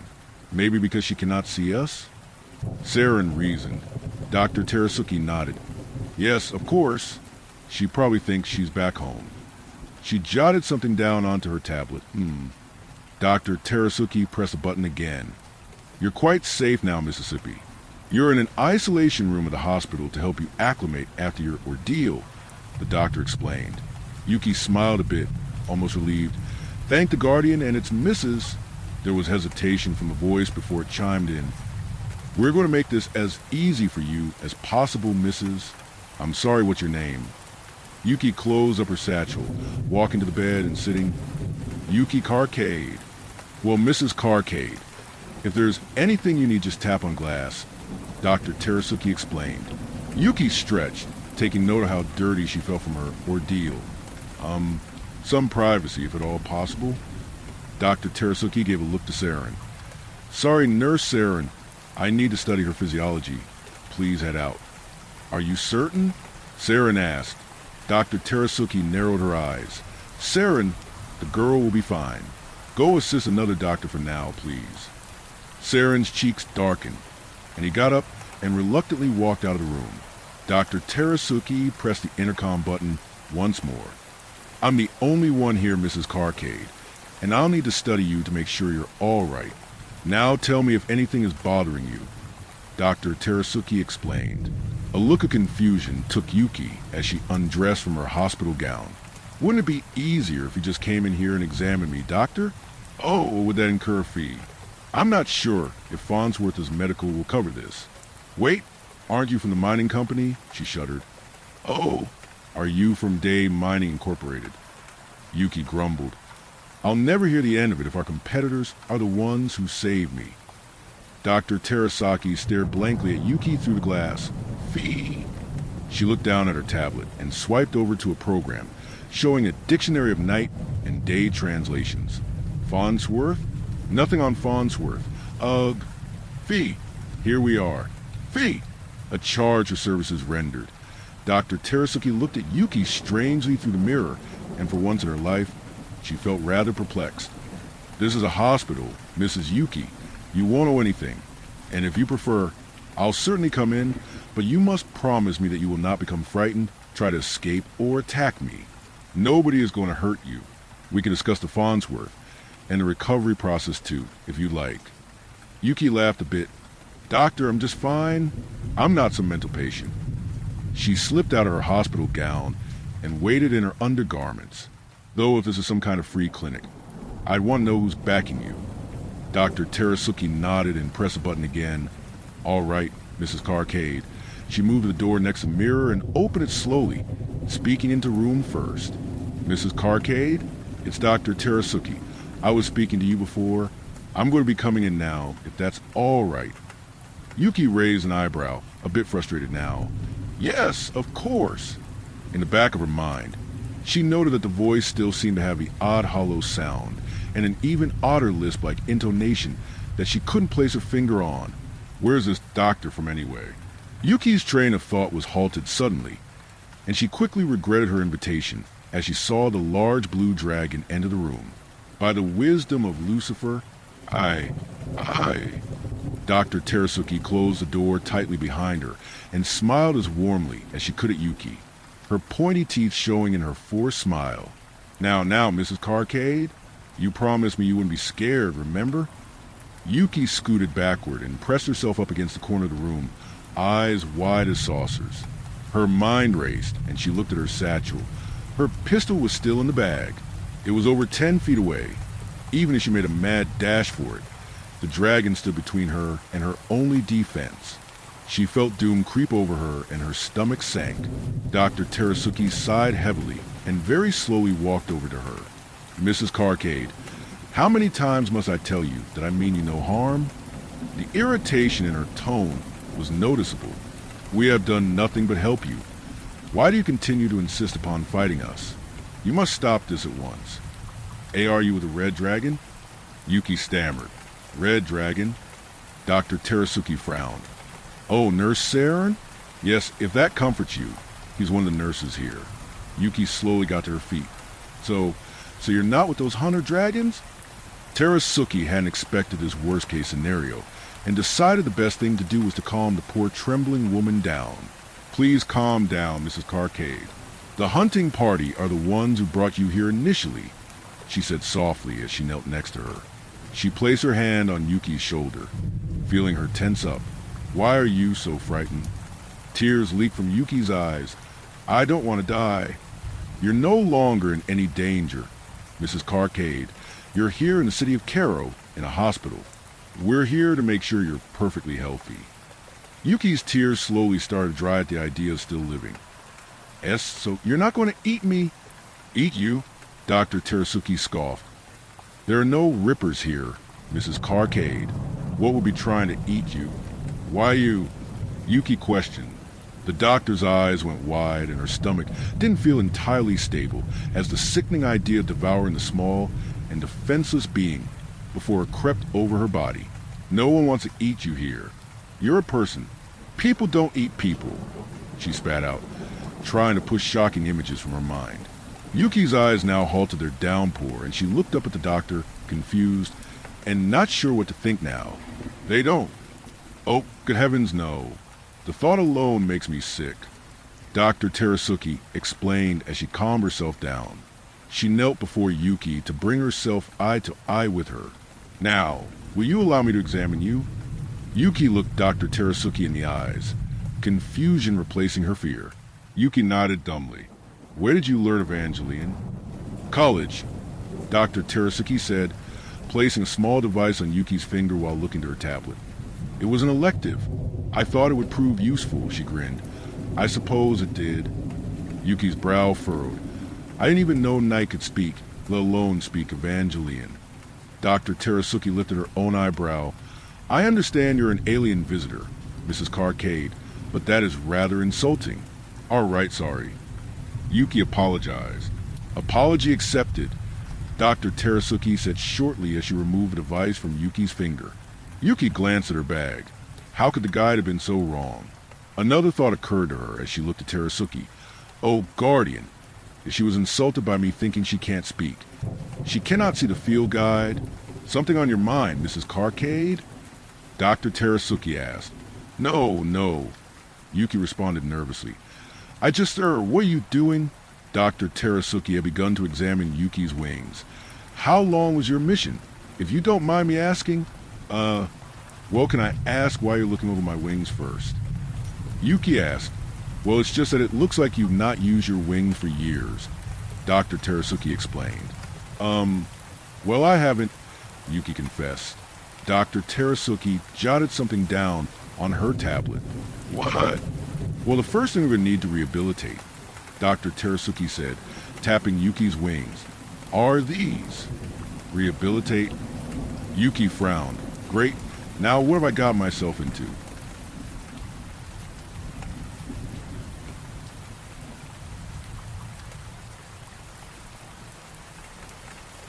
Of Night and Day, Chapter 7. Palma stood in the elevator, rising tens of floors at a time as he rose to the executive office of Swordjoy in his hand. He had a bouquet of white flowers with a small card attached. His other hand held a small tablet. His face was stoic as the doors dinged open. Sitting there, nails tapping away in a flurry, was a flawless Cleo. He scanned her violet eyes as she appraised the text on the screen, not even glancing down to her fingertips as she typed. Although she was working a desk job, she looked as beautiful as the last time he saw her. It pleased him. It wasn't the last time he would ever lay eyes upon the pale-haired beauty. 2 months ago, Azrael Palma sat in a rather posh hotel room. Sitting next to him was a bottle of sparkling wine in an ice bucket. He called the agency anonymously and informed them of his preferences. Short in stature, long hair, curvy but still slim, attractive and exotic. He was ordering a girl for an evening. His eyes roamed the clock on the desk. I wonder how punctual she'll be, he thought to himself. First time, I'll have paid a whore in cash rather than a lack of jail time. Palma grinned to himself, a pleasant change of pace. There was a gentle knock at the door. Palma smiled and approached the door, making sure the envelope with cash was still nestled inside his sports coat jacket. He glanced back to the desk and smiled, noticing she was a minute early. Slut is at least punctual. That's good. Standing in the doorway was a dark-skinned man, burly and large. He looked eye to eye at Palma, noting that Palma was equally large as he was. He had light brown hair and tan wings. Good evening, sir. The man spoke in a deep voice. Palma grinned. Oh, you're Mimi's man, right? Big Nibirios? Here to make sure the girl's safe. Nibirios nodded. And your deputy police chief, Azrael Palma. Palma chuckled. Chief of police as of yesterday. Good for you, he frowned. Is this some kind of sting? You called this and under a fake name. Palma laughed loudly, slapping the heavy envelope of cash into Nibirios' hand. Nibirios' eyebrows rose as he looked at the envelope and opened it. It's a cause for celebration, Palma grinned. Figured I'd treat myself some of the high-class whore. Nibirios pushed the envelope back to Palma. If you're looking for a whore, Madame Mimi's is not where you should look. Perhaps you should cruise the red light district and see what's waiting on the corner. Wait, Palma chuckled. I'm sorry. As a cop, sometimes I get a little crass with the terminology. Palma pushed the envelope back. I figured I would request the company of one of Madame Mimi's lovely ladies. Nabirios reluctantly took the cash and stuffed the envelope into his jacket breast pocket. Mimi wouldn't be pleased to hear you calling one of her best escorts a whore. Palma shook his head. Mimi doesn't like a lot of what I say or do. Nabirios' brow furrowed. Then perhaps you should think a little harder before you speak. Hey, buddy. Palma poked Nabirios in his sizable chest. You got the money. Now send the girl. Nabirios pushed Palma's finger away from his chest and nodded. I'll be back to pick her up in the morning. He turned on his heel and headed down a hallway as he shut the door to Palma's room. Palma took the time to lose his suit jacket, pulling it off to reveal a white dress shirt and bow tie, which he undid. Soon the sound of high heels clacked at the threshold of the doorway, followed by a set of soft knocks. Palma opened the door, his eyes going wide, almost as wide as the woman who stood before him. Cleopatra Cassandra Walters. The woman stood taller than usual, thanks to her 16-centimeter silver heels. From those heels, she adorned her shapely legs in white stockings, ending beneath a tight and elegant silver dress that hugged her hips snugly. The silvery dress tightly encased her trim waist, the dress rising over her shapely chest and wrapping around her neck in a collar that fastened at the back. Her shoulders, upper arms, and back were bare, allowing her white wings to spread wide and unhindered from her back. A matching silver clutch was dangling from her shoulder. Satin gloves covered her delicate hands, one hand which rose to her softly painted matte maroon lips and well-appointed makeup. Her violet eyes widened as she saw Palma. Cleo? Palma said first, breaking the silence. Cleo took a deep breath, closed her eyes as she did so. When they opened next, she spoke curtly, Azrael, long time no see. Palma froze in place for a moment. This is the part where I walk in, Cleo explained. Or we go out first? Palma stepped aside, closing the door as Cleo walked in. I don't your whore now. Escort, Cleo snapped as she pulled out a cigarette. And why are you surprised?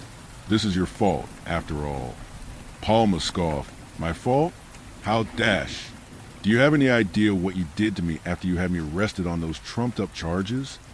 Cleo said, eyes narrowing on Palma's as she placed a cigarette to her lips. Got a light? Palma nodded, reaching into his pocket and lighting her cigarette. Couldn't have been that bad. Cleo took a puff. Well, here I am, so yes, it is that bad. Must be one oblivion of a story. Palma smiled. Mind telling me? Cleo took a drag of the cigarette and blew out a plume of smoke. I do. She turned to face Palma. It's nothing we haven't done before. Cleo thought for a moment, her violet eyes looking up. Well, I guess it's different as there's consent now, if you can call it that. Palma grinned. Like you didn't enjoy it. Cleo's face was stoic. Neither time. Palma chuckled. What's your pleasure tonight, Azrael? Palma's smile faded. You look gorgeous. It's my job, looking gorgeous, Cleo said. It's all I have, thanks to you. Didn't have to be that way, Palma explained. It's still dash. Tell me what you want me to do, Azrael. Cleo said, cutting him off. Palma got to his feet, walked to the hotel door, and locked it. He sighed, looking to the door. Role play. Cleo sighed. You want me to act like I did the first time? The pleading for you to unlock the car doors? Or the second time, when I shouted and begged for you to stop? No. Palma spat. Shut up and listen. Cleo did so, taking another drag from her cigarette. Role play. We're husband and wife, he said, staring at the door. I just got home from a rough day on the force. You've already had dinner without me, but you waited up for me anyway, even though you have work in the morning. Palma explained. Cleo was silent for a moment. She stood and walked to the kitchen area of the hotel room, putting her cigarette out in the sink. Cleo? There was another beat of silence before Cleo answered. I don't see the point in making a dinner for two if you miss it every night. Palma turned to her, admiring Cleo standing in the kitchen, giving him a concerned look. Rough day? Cleo asked. Yeah. He walked to the bed and sat down on the edge. He patted the bed next to him, motioning for her to approach. We should both get to bed. We've got busy days tomorrow morning. Cleo sat at the edge, removing her heels. She offered her back to Palma. Unzip? Palma did so, undoing the zipper behind her neck, and another around her waist ending at her hips. Thanks, hon, Cleo said, sliding onto the bed, her stockings, garter belt, and laced panties the only thing on her body. Palma removed his shoes and pants, discarding his dress shirt. Need help? Cleo offered. Got it? He breathed, glancing up at the ceiling. Want to fool around before bed? Cleo offered. Palma looked at Cleo and looked past her for a moment before looking into her eyes. Too tired, Palma hesitated. You know I can't sleep without you next to me. Cleo's brow furrowed for a moment before she slipped back into character. Of course, dear. She pulled the covers out from under her and slid under the blanket and sheets. Palma did the same, laying on his back and reaching out to Cleo. Cleo took the hint, sliding next to him, resting her head on his chest as his enormous arm came down around her petite shoulders, drawing her close. Palma closed his eyes, sighing contentedly. Cleo was silent for a moment. Something on your mind? Just, this is all I wanted, so no, that's all. Good night, Cleo, Palma said as he held her close to him. 10 grand. To cuddle? Cleo heaved a sigh, closed her eyes, and slid her legs against his, even snuggling hip to hip with him. Palma turned to her, opening his eyes to watch her doze. How can a woman become more beautiful over time? He closed his eyes, drifting off asleep. When morning came, Palma woke to find Cleo was not in the bed. Cleo? He grumbled. The bird better not have dashed. The bird is still here, Cleo explained, walking out of the bathroom in her lingerie. Morning, Palma said in relief. Didn't think you'd spend the entire night. Cleo nodded, sliding her dress up her legs, walking towards Palma. We still role-playing or... No, it's just us, Palma said, moderately disappointed. Cleo walked towards Palma, her dress around her hips. Zip me up? Palma nodded, pulling the delicate zipper up from the base of her hips and up. He admired the way the dress pulled just tight enough along her hips and waist. Her wings stretched out as she brought the front of the dress up, closing the collar of the dress around her neck and zipping it herself. Thanks. So, where are you living now? Palma asked. None of your business, Cleo explained. Some hovel in the red light district? I'm not a whore, Cleo explained, turning to face him. I'm an escort. There's a difference. Like, Palma taunted. Oh, wait, Palma grinned viciously at her. You're an expensive whore. Cleo narrowed her eyes, took a deep breath through her nostrils. I'll be letting Mimi know you're blacklisted. Just an FYI. She huffed as she snatched up her small makeup bag. Anything else, sir? Hold on. Palma shook his head. There's no reason to do that. Oh, afraid you wouldn't get what you want. I get what I want. Palma narrowed his eyes. You blacklist me. That just means I'll take it rather than bargain for it. Cleo huffed. Well, you took what you wanted away from me. So pardon me if I take what little I can away from you. Palma was silent for a moment. If I said, I'm sorry, would you give me another chance?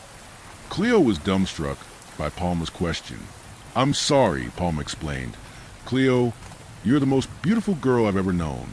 For Guardian's sake, you're probably the only woman I've ever truly wanted. Cleo remained silent. Palma's sincere attitude shifted. Guardian, damn it, what more do you want me to do? Do you have any debts? I'll pay for them. Okay, I never wanted this for you. What did you want, Azrael? Cleo asked.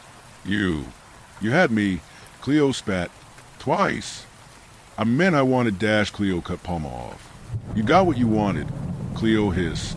I want you to be with me. Woman, what is so hard to understand about that? He grinned. Come on, last night was pleasant, right? We didn't fuck, didn't need to. We just laid there, like we had the life I would have given you. If you didn't turn me away... Palma shouted. Cleo glanced at the kitchen a moment. She picked up the expensive sparkling wine bottle and walked across the carpet to the kitchenette. She found a wine glass and popped the bottle top across the room. She poured herself a glass of the sparkling wine, sniffing it. Very nice. She took a sip of the fizzy amber liquid. Oh, yes, perfect. She tilted the wine glass back, draining the rest quickly, That hit the spot, and placed a wine glass on the counter, grabbed the neck of the bottle, and smashed it on the counter. Bits of glass and expensive wine spilled over the counter and splashed onto the carpet, staining it yellow. "What the dash?" Palma shouted, but Cleo interrupted before he could continue. "Tell the bottle you're sorry," Cleo requested. "What?" "Tell the bottle," Cleo explained as she closed the distance between herself and Palma, the broken bottleneck still in hand, "that you're very sorry and you wish you didn't shatter it." Palma gave Cleo a confused look. "Well, maybe this isn't your fault. I broke the bottle. Let me try." Cleo lifted the bottleneck up to her mouth as if it were a microphone. "Sorry." There was a long and awkward silence as Cleo stooped next to the bed, looking to the bottle, and then Palma. "I don't get what you're trying to get across, Cleo," Palma admitted. Cleo narrowed her eyes, pressing the sharp edges of the glass against his bare stomach. "Is the glass back together after I apologized? Feel it. Let me know if it is or isn't." Palma gasped. "Whoa, hey, calm down." Cleo's eyes narrowed on his as she pushed him against the edge of the bed, the broken bottleneck grazing the flesh of his stomach. "No? Still broken?" Palma nodded. Yes, it's still broken, you crazy bird." "Good," Cleo said, grabbing her heels and slipping them on, her eyes wet. "Me and the bottle have something in common." With that, Cleo walked toward the hotel room door. "Cleo, what can I do to make this right?" "What can you do to make this right?" Cleo shouted, hurling the broken bottleneck at Palma's feet. Palma stepped back, flinching as a jagged edge of the bottle nicked his foot. "You can never see me again," Cleo shouted, her voice hitching in her throat. She opened the door to find the Berrios standing there with a large coat ready for Cleo. He slipped it over her shoulders. "Everything all right, Cleopatra?" "Yes, Nab. Everything is just fine," Cleo said, turning to Palma, her lip twitching in agitation and a tear running down her cheek. "Goodbye, Azrael," she announced as she slammed the door she left. Palma cleared his throat as he left the elevator, approaching Cleo's desk. He placed the flowers on the edge, a grin on his face. "Congratulations on the recent job." Cleo looked up at him, narrowing her eyes. "I thought I made myself clear the last time we met that it would be the last time I saw you." Palma chuckled. "I can't help it. I'm here on business." "You have business here often?" Cleo questioned. "That I do, doll," Palma chuckled. "I have to see Mr. Sorejoy, but if you have a minute, dash." "I don't." Cleo pressed the intercom button on her phone.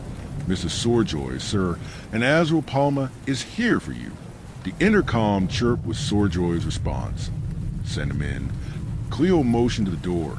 Best not to keep him waiting. Palma frowned. "See you later." He walked to Sorejoy's office, closing the door behind him. Cleo flinched as the door closed. She took a deep breath and dabbed at her wet eyes with a napkin to avoid ruining her makeup. She checked herself over in a compact pocket mirror. "Pull it together, Cleo," she whispered to herself. "We won't let him hurt you again." Palma walked into Sorejoy's office. "How's she working out?" "Exceptional." Sorejoy turned to Palma. "Odd you won't tell me where you found her. Cleo and I go way back." Palma chuckled. "I know." Eric walked to his desk, picking up a manila folder and placing it on the desktop surface. Palma's face fell. "What's that?" "Oh, nothing. Just a little something from Police Commissioner Gabrielle Palma's black box." Sorejoy's eyes met Palma's. "A buried sexual assault report. Strange. Really. How nothing ever came of it. Apparently there was even DNA evidence. Must have been a smart girl to save it." Palma cleared his throat. "Why bring this up now?" The victim was one Cleopatra Cassandra Walters. Sorejoy's eyes locked onto Palma's. "Hey, I thought we agreed on no questions asked." Palma chuckled. "I agreed that HR wouldn't run a background check," Sorejoy said, keeping a searing gaze on Palma. "I am not so foolish as to accept another scale member's referral without doing my homework." Palma shrugged. "Listen, it's nothing nefarious. This was just a favor." "It just seems strange to me," Sorejoy slowly picked up the file, "that you want to give her a position here, under me." Palma frowned. "What do you dash?" "Know this, Palma. if she is some kind of pawn of yours with loyalties to you. This file is in my possession, understand? Swordjoy informed. Palmer narrowed his eyes. Meaning what? A report like this would prevent you from taking your father's position, yes? Swordjoy returned Palmer's gaze. Gabriel Palmer buried this with excellent reason and forethought. It was my word against hers, Palmer said, looking at the file. She claims it wasn't consensual. I said it was. For Guardian's sake, I never even fucked her. Palmer shot back that night. Swordjoy raised an eyebrow at the last statement. Sexual assault and rape aren't too different in the eyes of the law. Swordjoy smiled smugly. So, we're no longer exchanging scale favors, yes? Palmer frowned. Right. I work for you, is that it? Swordjoy nodded. That you do. He glanced at the door. And she also works for me, not you, Clear. Crystal, Palmer grumbled. Good, Swordjoy said, smiling. So now that we put this messy business behind us, what was it you came to see me about? Now that you're done blackmailing me? Palmer accused. Swordjoy chuckled. Yes, now that the blackmail is out of the way. Palmer cleared his throat, pulling up his tablet. We just got a report this morning. Vitals on the fallen miner Yuki Carcade? Flatline. Good. Swordjoy heaved a sigh of relief. That's excellent news for scale. Swordjoy turned to face the window, breaking eye contact with Palmer. Who else knows? The control room imps who monitor her vitals, and that's about it. Her vitals have been playing on a loop to her crew to keep them from going crazy, Palmer advised. Swordjoy nodded. All right. How long until they return? I think they're about a week from landing. Maybe less. Palmer said, glancing at the tablet in his hand. Less than a week? Swordjoy thought for a moment, moving to his desk. Swordjoy pressed the intercom button next to his phone. Cleo? Yes, Mr. Swordjoy. Can you contact public relations? See how long it would take to get a press conference to announce the status of the fallen miner organized? Swordjoy asked. I'll reach out to our PR head and see if I can get you a time frame. Anything I should tell them? Cleo chirped politely.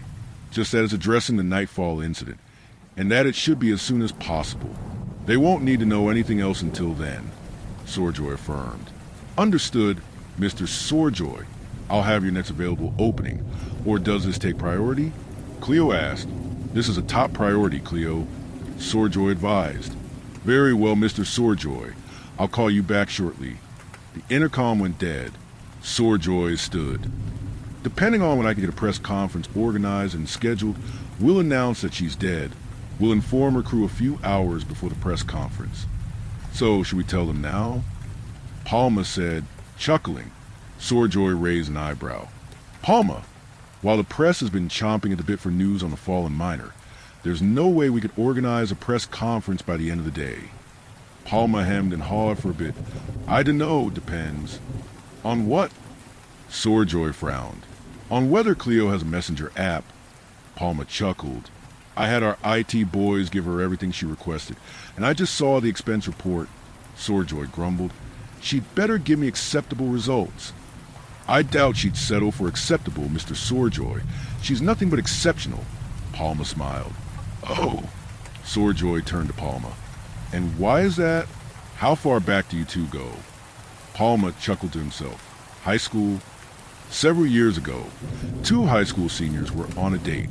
Cleo, one senior, sat across from Palmer, the other senior, at a diner as he bragged about his car, his father's latest drug bust, and how he was getting fast-tracked through the police academy after graduation. Cleo's hand was holding up her head as she sucked a milkshake through a straw, her eyes wilting as he rambled on. A much younger Palmer, wearing a school jacket with fancy crest on the right breast and leather sleeves, grinned. Now that's what I like to see, doll. Cleo glanced down at the milkshake and sat up, frowning and gulping down what she had sucked through the straw. Palmer's lecherous grin only got worse, and she swallows. You're a pig, Cleo commented. It's just a joke, dollface. Palmer winked at her. Cleo didn't smile as a waitress walked over to the table. Here's the bill, sir. The waitress beamed at the well-built star high school athlete. See, Cleo? Palmer grinned as he took the check, watching the waitress's ass as she walked by. You're never fully dressed without a smile. He punctuated this with a wide grin. Cleo faked a smile. There you go, Palma chuckled, slapping down a set of bills equating to a sizable tip. How about I take you home? Finally, Cleo announced as she stood up, grabbing her purse and jacket. That's something I would enjoy. The pair got up. Palma's arm slid around Cleo's waist possessively, pulling her close to him as the pair left, walking towards Palma's large and trendy bright yellow sports car. I love walking toward this bad boy, Palma grinned. I could just fly you home if you wouldn't mind being in my arms all night. Cleo rolled her eyes. She could fly home herself, but her father would kill her if he didn't see the pair in front of the house.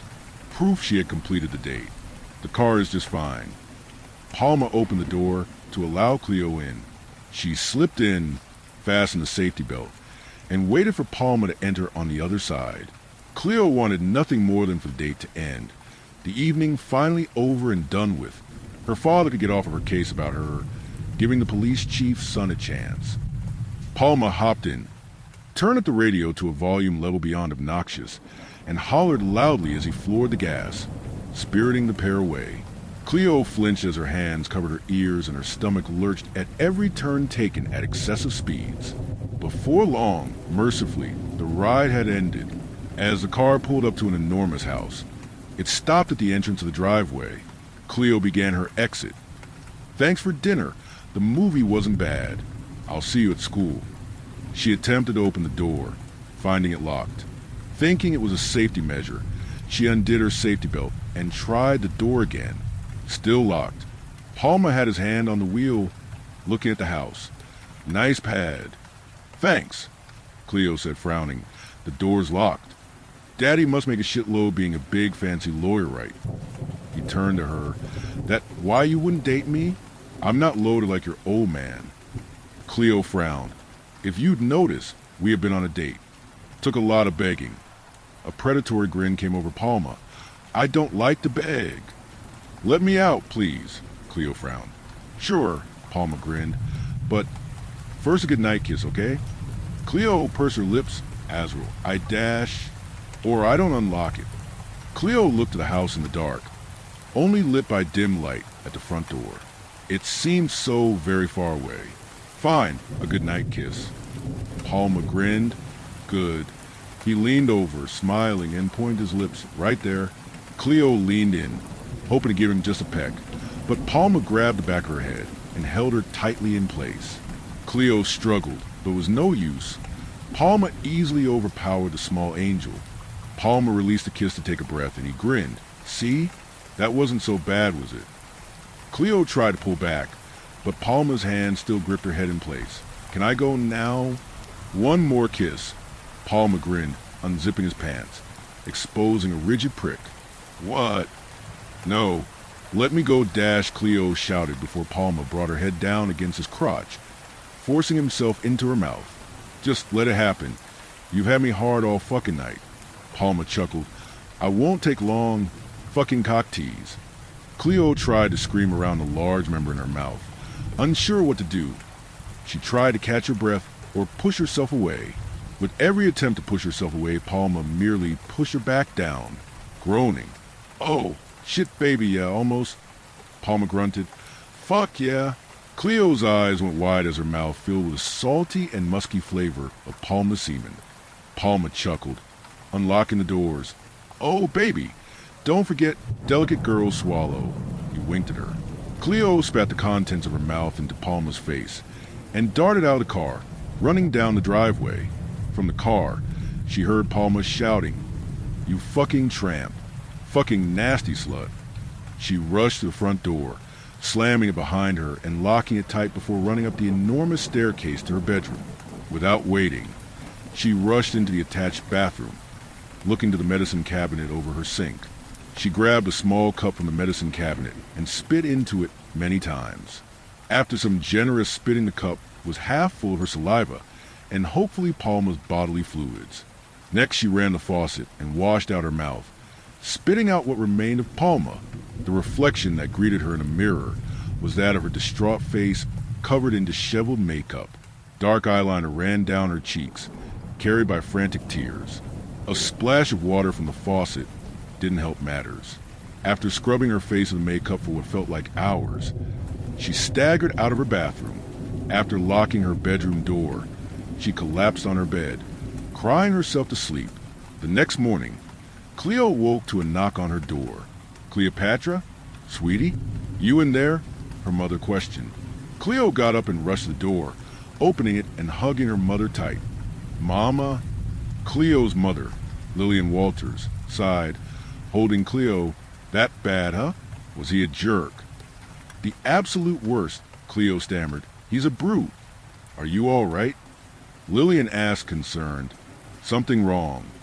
Cleo's father, Leonard Walters, asked. Cleo frowned, looking to her parents. "He dashed," Cleo cleared her throat. "Azrael, he forced me to." "To what?" Leonard asked, his voice worried. "Kay, kiss him." Cleo looked away. "He forced me to kiss him." Lillian turned to Leonard. "I told you, that boy was no good. That boy is the son of the police chief, and if my clients know I'm friends with the cops, then they will assume I'll be able to get them a better deal," he turned to Cleo. "I'm sure it wasn't that bad." He held his hand on the back of my head. Cleo shouted. Leonard rolled his eyes. "Cleopatra, please. If you refuse to even kiss him goodnight after a date, I would say that's just your own attitude problem." He shook his head, walking off. Cleo grimaced. "I won't call the police." Lillian frowned. "Cleo?" Now Leonard was back at the threshold of Cleo's bedroom. "I will not have you ruin that boy's prospects over something so minor. You will get over it, Cleo. If you don't want to date the boy again, then fine. But do not slander his good name." Cleo's heart sank as her father chastised her. She looked to the floor, her hands clutching one another. "That's the end of this," Leonard growled, storming off. Lillian shook her head. "I'll talk to your father, and maybe we'll talk to Azrael's father about his crass behavior." Cleo shuddered as her mother walked off. She looked at the bathroom and glared at the cup sitting on the sink's edge, determination fueling her. She grabbed her phone and dialed the police. "Emergency services, how may I help?" A man answered. "I want to report a rape," Cleo said, staunchly. "Are you the victim?" Cleo heaved a sigh. "Yes." "Have you cleaned yourself? Are you admitted to a hospital? Are you injured?" The dispatcher asked. "Yes, no, and no. But I have evidence," Cleo explained, smiling. At that moment, she thought Azrael would never hurt her again. Sadly, it was not the last time he would do so. Palma turned to Sorjoy. "We used to date." "Clearly," Sorjoy said, an eyebrow raised, piecing together what Lily knows of the pair now. The intercom beeped, interrupting the two men. Sorjoy answered. "Yes, Cleo. I've scheduled a tentative press conference for later this afternoon, Mr. Sorjoy. Would that be acceptable? I can push it back if you'd like." Cleo explained. Sorjoy's brow furrowed. "Did you say later this afternoon?" "Yes, Mr. Sorjoy. The press has been hounding this office for the past few days. I've been collecting contact information and advising them we would reach out if there were any changes to our previous statement on the matter," Cleo explained. Sorjoy's finger was off the intercom, and he turned to Palma, staring at him in surprise. Palma shrugged. "What can I say? She's good." Sorjoy pressed a button, his gaze not leaving Palma. "Excellent, Ms. Walters. I'll brief our PR director directly, then. Would you like to go to him, or shall I have him come to you?" Cleo asked. "I'll go to him," Sorjoy explained. "I'm bored in the office." "Of course, Mr. Sorjoy. I'll inform the PR department to expect you shortly." The intercom went silent again. "I know, smart and pretty, right?" Palma grinned. "So it would seem," Sorjoy said. "You can leave Palma. Thank you for your services. I'll call if I need them again." Palma nodded. "1,000 feathers," he bowed. "For a single scale," Sorjoy replied, walking Palma out. Palma smiled at Cleo as he exited Sorjoy's office. Cleo picked her laptop off its dock, switching it into tablet mode as she spotted him once more. She was silent as he walked by. "Bye, Cleo," Palma grinned. "Nice seeing you again." Cleo didn't return the farewell as the doors closed. Instead, she sat back down. She checked a few drawers needlessly, stalling for time to allow Palma to reach his destination, leaving the elevator free of his presence. "Cleo?" Sorejoy said, staring down at the young woman. Cleo glanced up to Sorejoy. Mr. Sorejoy, I was just dash..." He cut her off. "If Police Chief Palma bothers you again, please contact me immediately, understood?" Cleo froze, unsure what to say. "Am I understood?" Sorejoy questioned again. "Mr. Sorejoy, I don't understand. Why?" Cleo probed. Sorejoy glanced at the elevator. "Because I don't want my executive assistant to concern herself with any hollow threats someone like him might sling at you." "Hollow threats." Cleo frowned. "Yes," Sorejoy affirmed. "Hollow, as in he is powerless to harm someone as close to me as you are." Sorejoy cracked a smile. "Now do you understand?" "Yes, Mr. Sorejoy, I understand." Cleo smiled, relaxing as she got to her feet. The elevator dinged, now having reached the bottom floor. "The PR head will meet us on the 46th floor," Cleo advised. "What is it you will tell them?" "I will tell them that Farnsworth's best miner, Yuki Carcade," Sorejoy said as he entered the elevator, Cleo trailing behind, "is dead."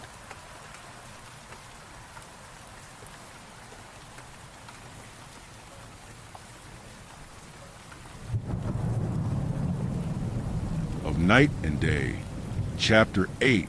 Dr. Terasuki continued her examination of Yuki, checking blood pressure, oxygen levels, and even her body fat content.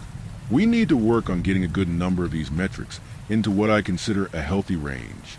Between spaceflight and your traipsing through the wilderness, being terrified and envenomed," her expression softened. "It's not too surprising." Yuki frowned. "Doctor, I feel fine." Dr. Terasuki ignored her, tapping a few items on her tablet. "Your wings are the most important area to focus on." "Why?" Yuki began to feel nervous again.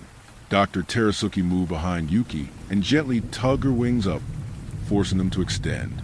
Yuki let out a gasp of discomfort. "Stop?" Dr. Terasuki frowned. "I'm only trying to extend them fully. Were you injured?" "No, I don't fly okay," Yuki confessed. "Why not?" Dr. Terasuki frowned. "Fear heights?" Yuki shook her head. "No, it's just I don't like wearing a respirator, and I'm not an athlete. I haven't really flown since moving to the big city with my son and husband." "Respirator?" Dr. Terasuki took a stethoscope and placed it over Yuki's chest. Deep breath. Yuki inhaled deeply, still frowning. "Release." Dr. Terasuki listened in as Yuki did so. "Another?" After a moment of listening to Yuki's breathing, she removed the device from her ears. "I'm not hearing any breathing issues."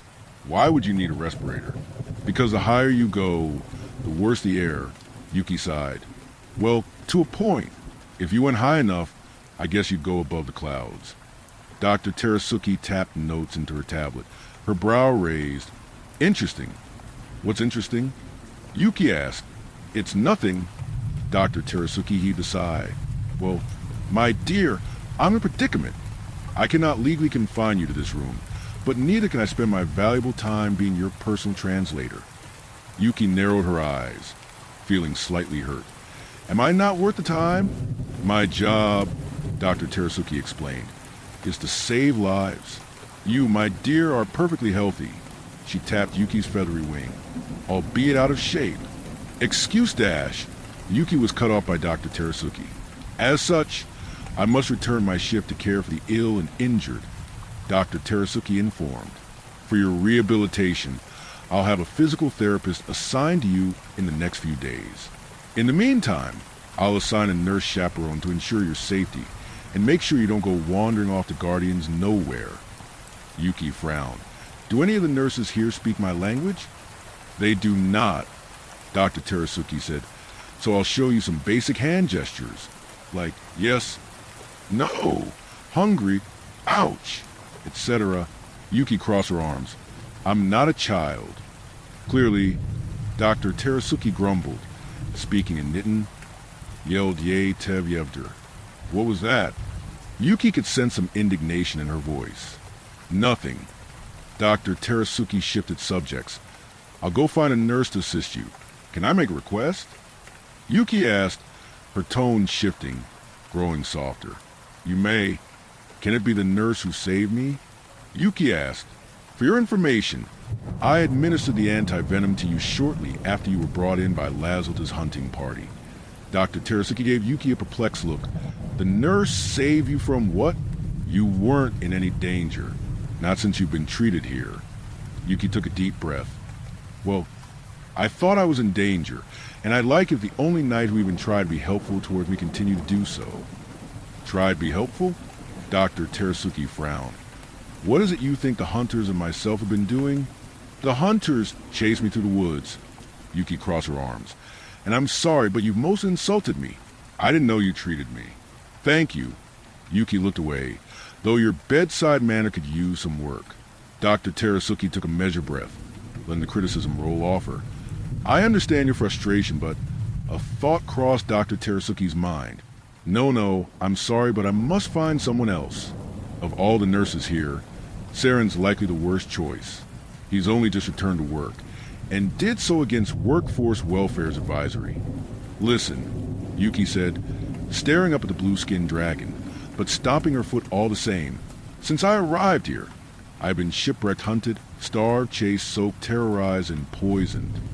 Envenomed, Dr. Terasuki corrected. Does that really matter? Yuki shouted.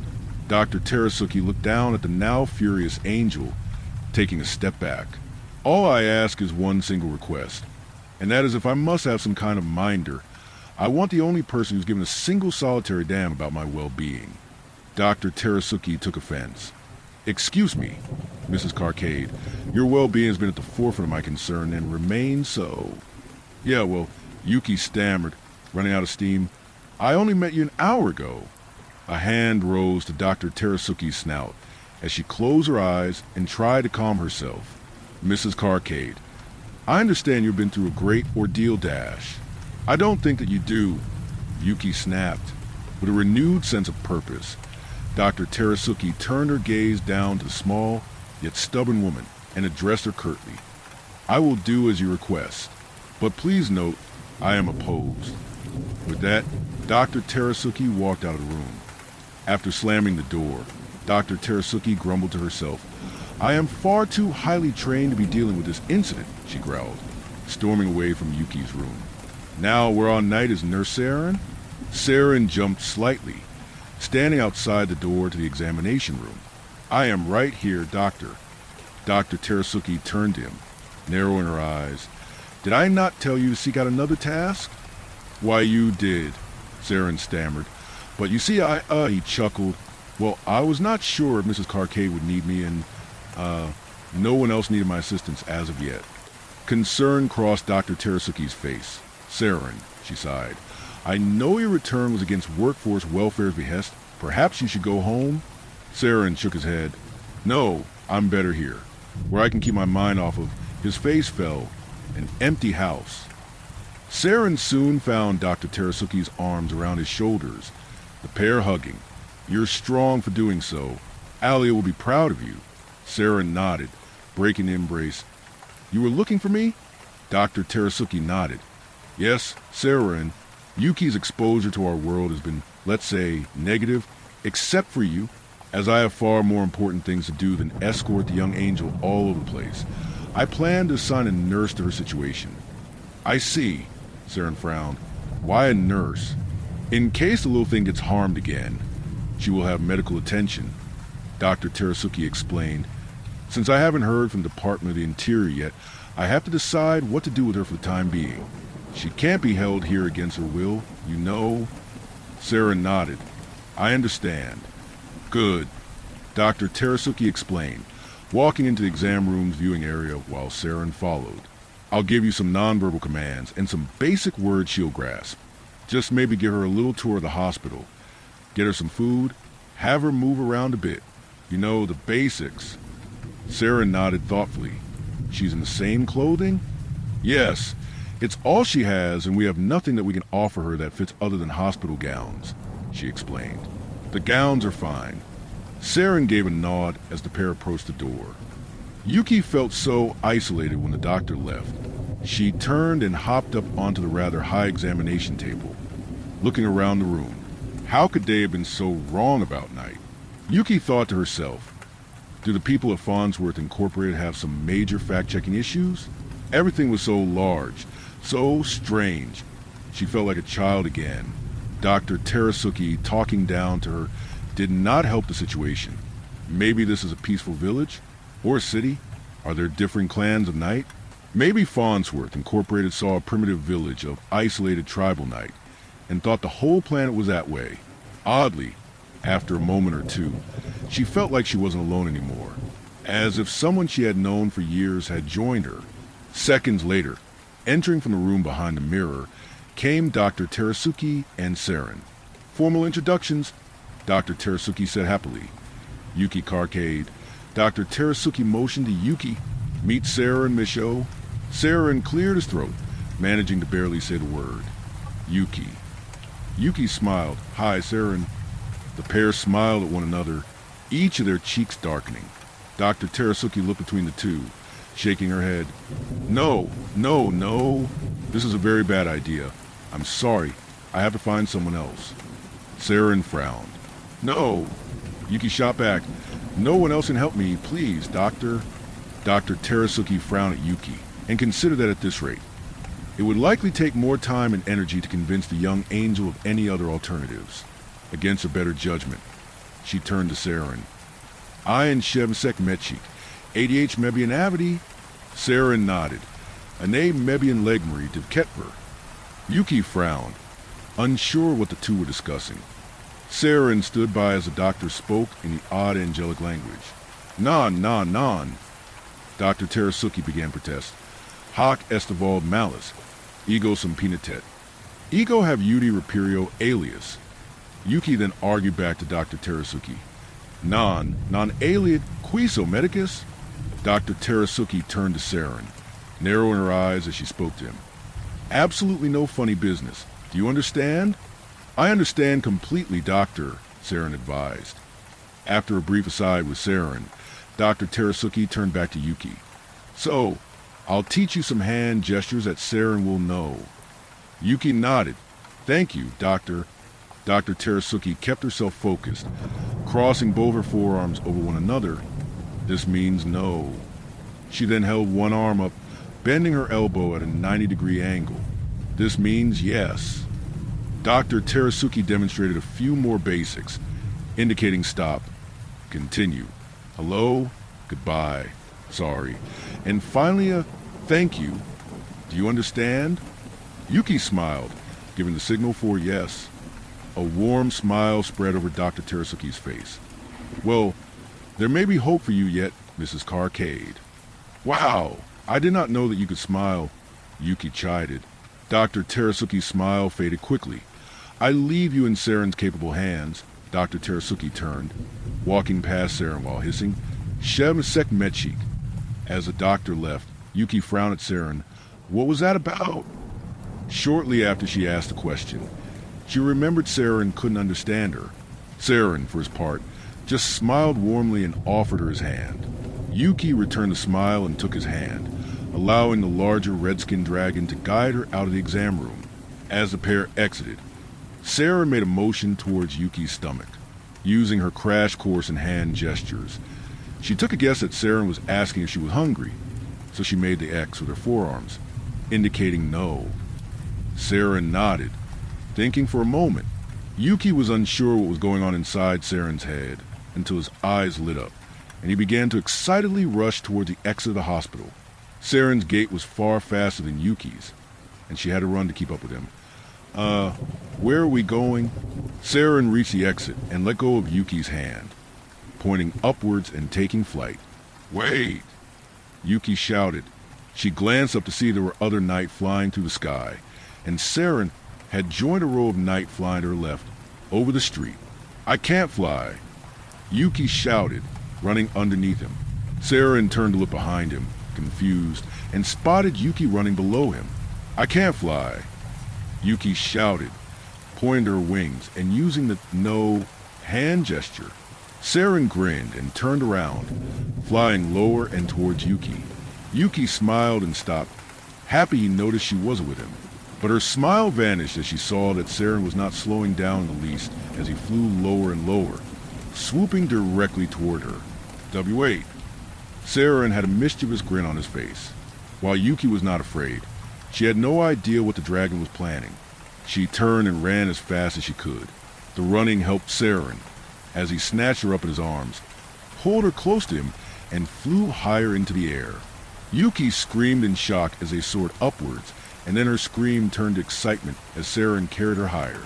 Her heart pounded in her chest as she looked down over the city below, the wind ruffling her hair and feathers. "I need to learn to fly," she smiled, inhaling clear air. At home, there was so much smog that a respirator was required in order to fly. But here, the air was clean and a sweet scent wafted through her nose. Yuki turned to see Saren smiling from ear to ear, assuming he had ears. Yuki searched his head, trying to find where his ears were. Saren noticed, chuckling, unsure what she was searching for on his head. Yuki blushed as she was caught, and merely tightened her grip on Saren as they flew onward. "Where are we going?" she asked. Saren just gave Yuki a smile, and Yuki again reminded herself that she didn't understand him, nor could he understand her. After a few minutes of glorious flight, which Yuki once again resolved to relearn the art of, the pair landed at a storefront.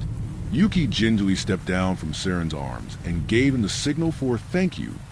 Saren smiled, signaling you're welcome, and walked to the doors of the store, opening it for her. Yuki gave another thank you signal and walked in. Inside the store were racks of clothing of all materials, some soft leathers, many synthetics, and others of natural cloth. Yuki frowned. A clothing store? Saren stepped in behind her, tugging on his shirt. Yuki looked down to see she was still in her flight suit, though it was recently cleaned. Getting a few changes of clothing wasn't a bad idea. She looked up to him and smiled, giving another thank you as she looked at the clothing. However, she discovered something very quickly. The vast majority of the clothing, even the women's clothing, was far too large for her frame. At first, Saren didn't notice until he pulled a shirt that, to him, was small, and he offered it to Yuki. Yuki admired the cloth. It was soft and featured a hole in the back for her wings. But to emphasize the size difference, Yuki slipped the shirt on. The shirt's neck hole slid over Yuki's head, and her shoulder and the sleeves were very loose as well, coming to Yuki's elbows. Saren chuckled for a moment before helping Yuki out from under the oversized shirt. Yuki heaved a sigh and gave Saren a shrug. Saren took Yuki's hand once more and led her down several aisles. They arrived at a section that contained bright and pastel colors, sequin patterns on shirts and pants, and even some small figurines.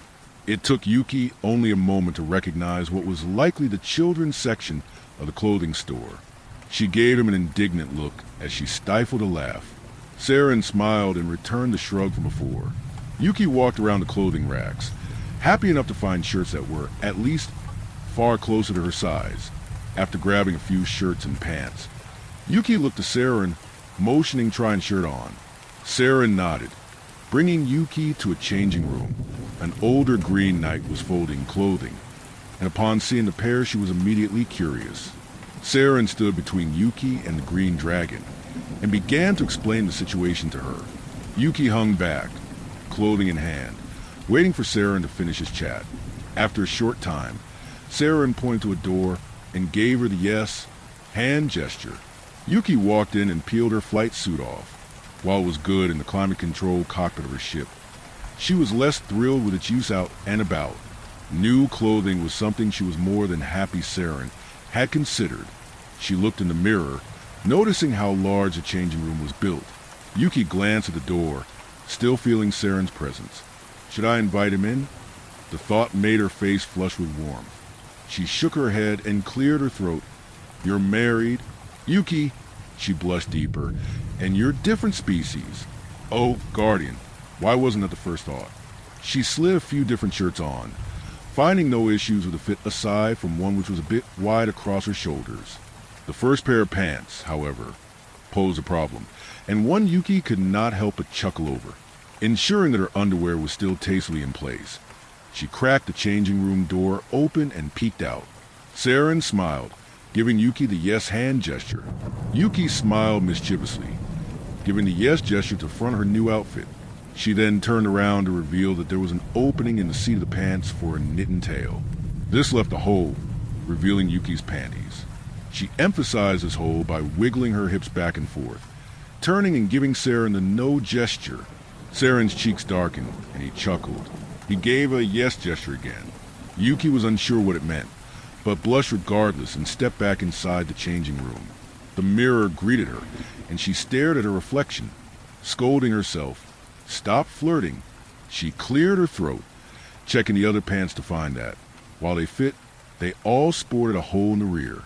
After a few more minutes, Yuki walked out wearing a shirt that came down well past her hips, covering the hole in pants. Saren chuckled, and he held out a plastic bag for her. Yuki deposited only the shirts inside, turning to leave the pants on the counter. Saren shook his head, pointing to the pants, and then to the bag.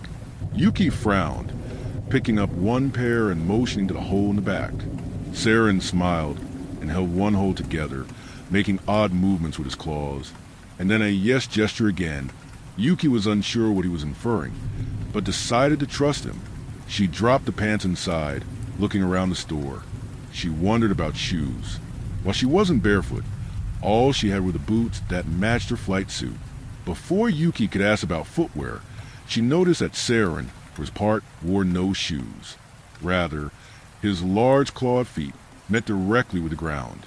Yuki turned and spotted the same situation for the woman folding clothing. Okay, right, even if you had shoes, she looked at her much smaller and vastly different feet.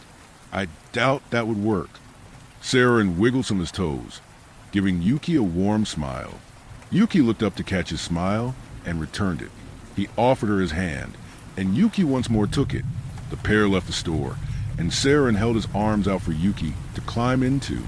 Yuki decided on a different method, put her arm through the shopping bag, and reaching up to wrap her arms around Saren's neck. She couldn't see Saren's cheek darken, but she could feel his heart pound in his large chest. Yuki smiled as Saren cradled her in his arms and took off. This position gave Yuki a better view of what they passed. She also noted how, as Saren soared through the air, his tail worked to counterbalance his weight to and fro. His wings flapped occasionally, but he was primarily gliding as he flew through the air. While it had been a while, Yuki remembered having to bend her wings, fan out her feathers, flex her back muscles, and a number of other maneuvers to control her flight. Even with Saren's adjusting, she noted that he wasn't likely to handle tight turns as well as she could. She considered the fun she'd have outmaneuvering Saren when she did relearn to fly. For the first time, she was excited about the prospect as the pair landed. Yuki climbed down, giving Saren a thank you gesture. Saren smiled warmly and opened another small shop door. Yuki recognized this store immediately. While there was regular clothing here, there were far more gowns, glittery and shimmering. In addition to dresses, there were jackets, men's dress pants, and jewelry here and there. Saren had brought the pair to the tailor. An older man with a pair of spectacles resting on his snout walked out to greet them, and he was surprised to see Yuki giving him a hello gesture. The tailor's scales were gray, his eyes a soft blue. He returned Yuki's greeting while looking at Saren in awe. Saren reached into the shopping bag and showed the pants to him, gesturing to the hole in the back and then pointing to Yuki. The tailor looked Yuki over while rubbing his chin, in thought. A moment or two later, he knelt before Yuki, pulling out a measuring tape. Yuki tensed up as the tailor reached around her waist and looked to Saren for reassurance. Saren gave her that same warm, familiar smile that had set her at ease since she met him. Tension vanished from Yuki's body as she allowed the tailor to take her measurements. Saren then motioned to an item on a rack and spoke to the tailor. Yuki still not understanding a word of what was being said. The tailor gave a polite nod and took the pants in the back with him. Saren sighed and had a seat, tapping the chair next to him. Yuki sat by him and heaved a sigh. Waiting, she looked up to Saren. Saren gave a yes motion. Something was off, however. Yuki could sense a sort of hesitation or apprehension from him. Everything okay? Yuki asked again, unsure why she was even speaking when Saren could not understand her words. Saren smiled and faltered, and he gave Yuki a yes signal. Yuki frowned, wondering how he was grasping her intent so well. As she pondered, She continued to pick up on Saren's concern, his worry. What did he have to be worried about? This was his world, wasn't it? As Yuki fretted. Saren placed his hand on her shoulder in a comforting manner. Their eyes met, and as they gazed at one another, Yuki found a good opportunity to search the dragon's face and eyes for alien details. His slit, reptilian irises were the most alien, though they didn't convey any negative or animalistic qualities.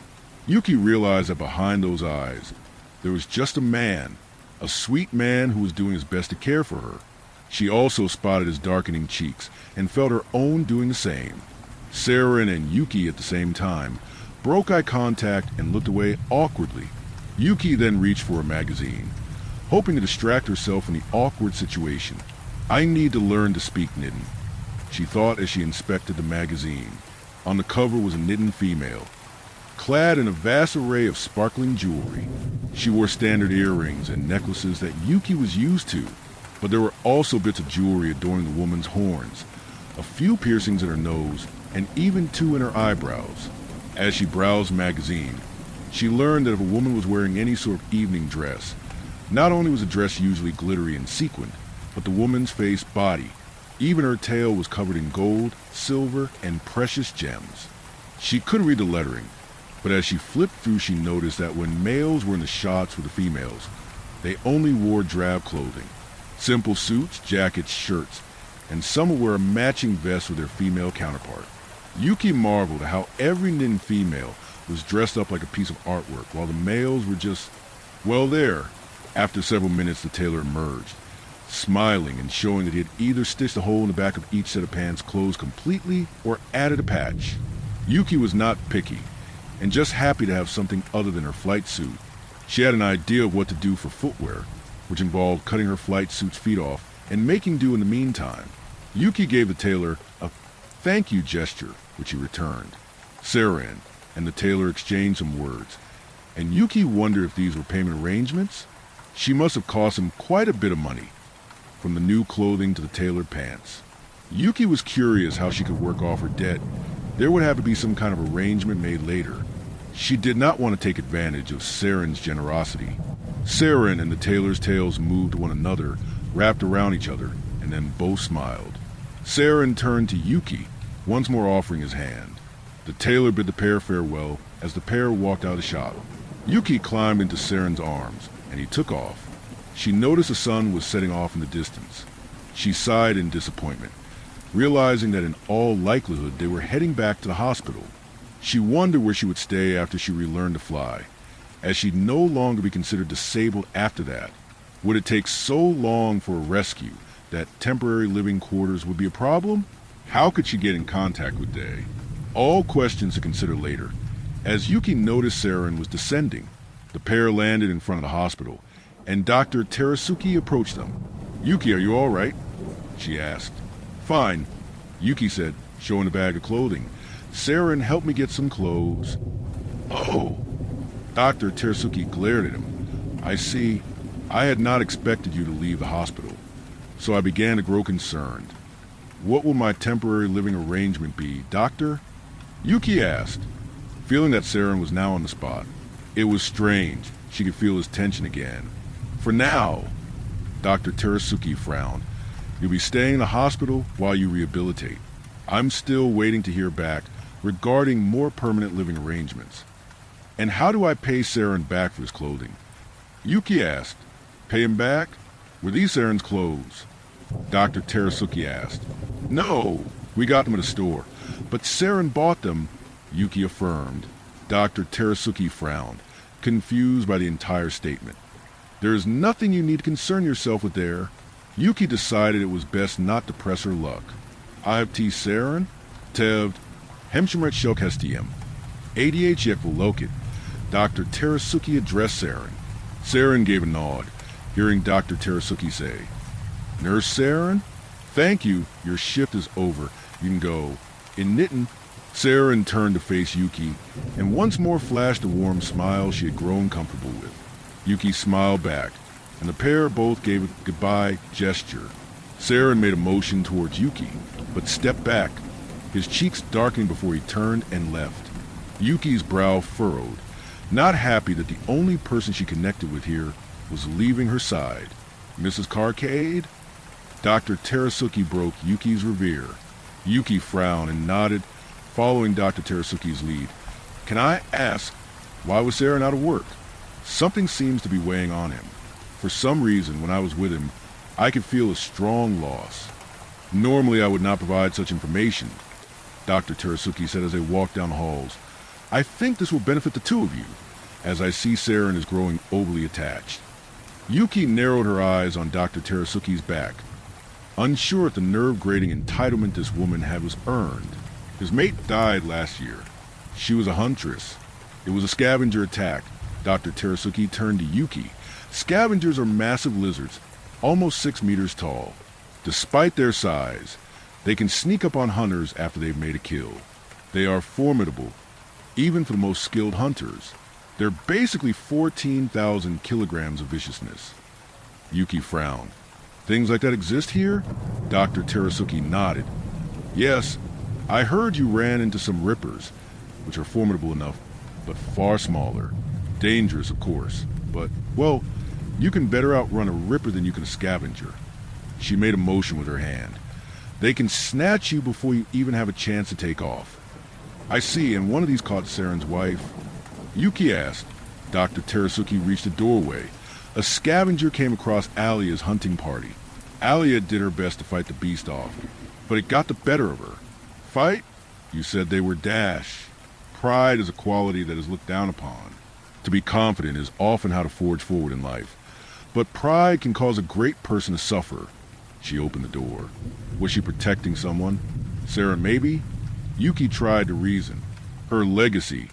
Dr. Terasuki said, staring ahead. Doctor? Yuki asked as she walked into a room that had a single bed, mirror, and her satchel. I operated on her. She turned to Yuki. I'm one of the better emergency room surgeons. There was no saving that girl, but while the scavenger pierced her flesh, Dr. Terasuki sighed. Alia brought her demise upon herself. Yuki frowned as Dr. Terasuki closed the door. Yuki pulled her clothes off and sat on the bed. She nestled herself under the covers. I wonder if Saren blames Alia then. She turned on her back, looking up at the ceiling. If he took time off, Yuki reasoned out loud, he must have been heartbroken. Yuki wondered if she'd feel the same way if Afa died suddenly. She heaved a sigh. I'd feel bad that he was dead. But our marriage has been dead for years. If not for Jeffrey, Yuki frowned. I hope I'll see my baby boy soon. With that thought, Yuki drifted off to sleep. Yuki found herself walking through a grassy field at dusk. Fog hung low over the field as she made her way through. Confused as to where she was exactly, she felt calm and somber. A hint of sadness came over her. Another emotion bubbled up as she wandered, an emotion of reverence. To Yuki's shock, a figure suddenly loomed out of the darkness. A massive gray female knight, nearly 6 meters tall. Her right leg leaned against some sort of huge reptile, and a grin stretched across her face. As Yuki stared at the figure before her, she noticed the woman did not move, did not blink, and did not even shift stance. As she approached the figure, she realized it was a statue. As she looked around, more statues could be seen placed throughout the field. Yuki glanced at the large stone pedestal at the base of the statue, and the knitted lettering on it began to shift, mold, and change. Soon she was able to decipher it. The words read, "For her many years of service for our beautiful night, here lies Huntress Makasulik. Rest well, honored one. Enjoy your deserved eternal peace." The statue stared ahead and over Yuki as she craned her neck up to examine it more closely. Its clothing was similar to what Lazlo wore, differing in small inconsequential details. This is a graveyard, Yuki said out loud. She began to explore deeper into the forest of statues. She did not get a sense of dread, rather a continued sense of respect, honor, or duty. She came upon one statue, larger than the others. This one featured a woman of unparalleled strength. She was at least 2 meters taller than the others, her fist raised high into the air triumphantly, mouth wide in a gleeful, teeth-baring grin. Her feet showed her claws digging into the flesh of her prey. Along the base were flowers, candles, gifts, and to Yuki's surprise, Saren. Saren knelt before the monument, a hand on the stone pedestal. his face looking up to the mighty woman's. "Alia," he whispered, "how could you leave me all alone?" Yuki was unsure of how she was hearing Saren, but her heart ached as she quietly walked behind him. She looked at the pedestal. Taken too soon. Here lies Huntress Alia Misho, loving mate, courageous friend, and outstanding huntress. Rest well, most honored one. Your legacy will endure. Saren. Yuki frowned, placing her hand on his shoulder. Saren turned, a confused look on his face. "Mrs. Yuki?" "Yuki is fine," Yuki smiled. Standing next to him while he knelt actually kept her at eye level. "She looks beautiful." Saren nodded. "She is..." Yuki was silent, not sure what to say. "Ah, to find you in my dream," Saren said, chuckling. "I suppose Dr. Terasuki was right." "Hey!" Yuki scoffed. "This is my dream. And if it is my dream, I refuse to let that woman be right." Saren laughed harder. "You dislike the doctor?" Yuki nodded. "She is..." Saren heaved a sigh, sometimes lacking in bedside manner. Yuki smiled. "Is that where you come in?" Saren gave his warming smile and winked. "You're the only one who's made me feel well welcomed," Yuki sighed. "So, even if this is a dream," Yuki grinned. "Thanks." "You're most welcome," Saren chuckled. "Can I ask, why do you revere hunters so much?" Yuki questioned.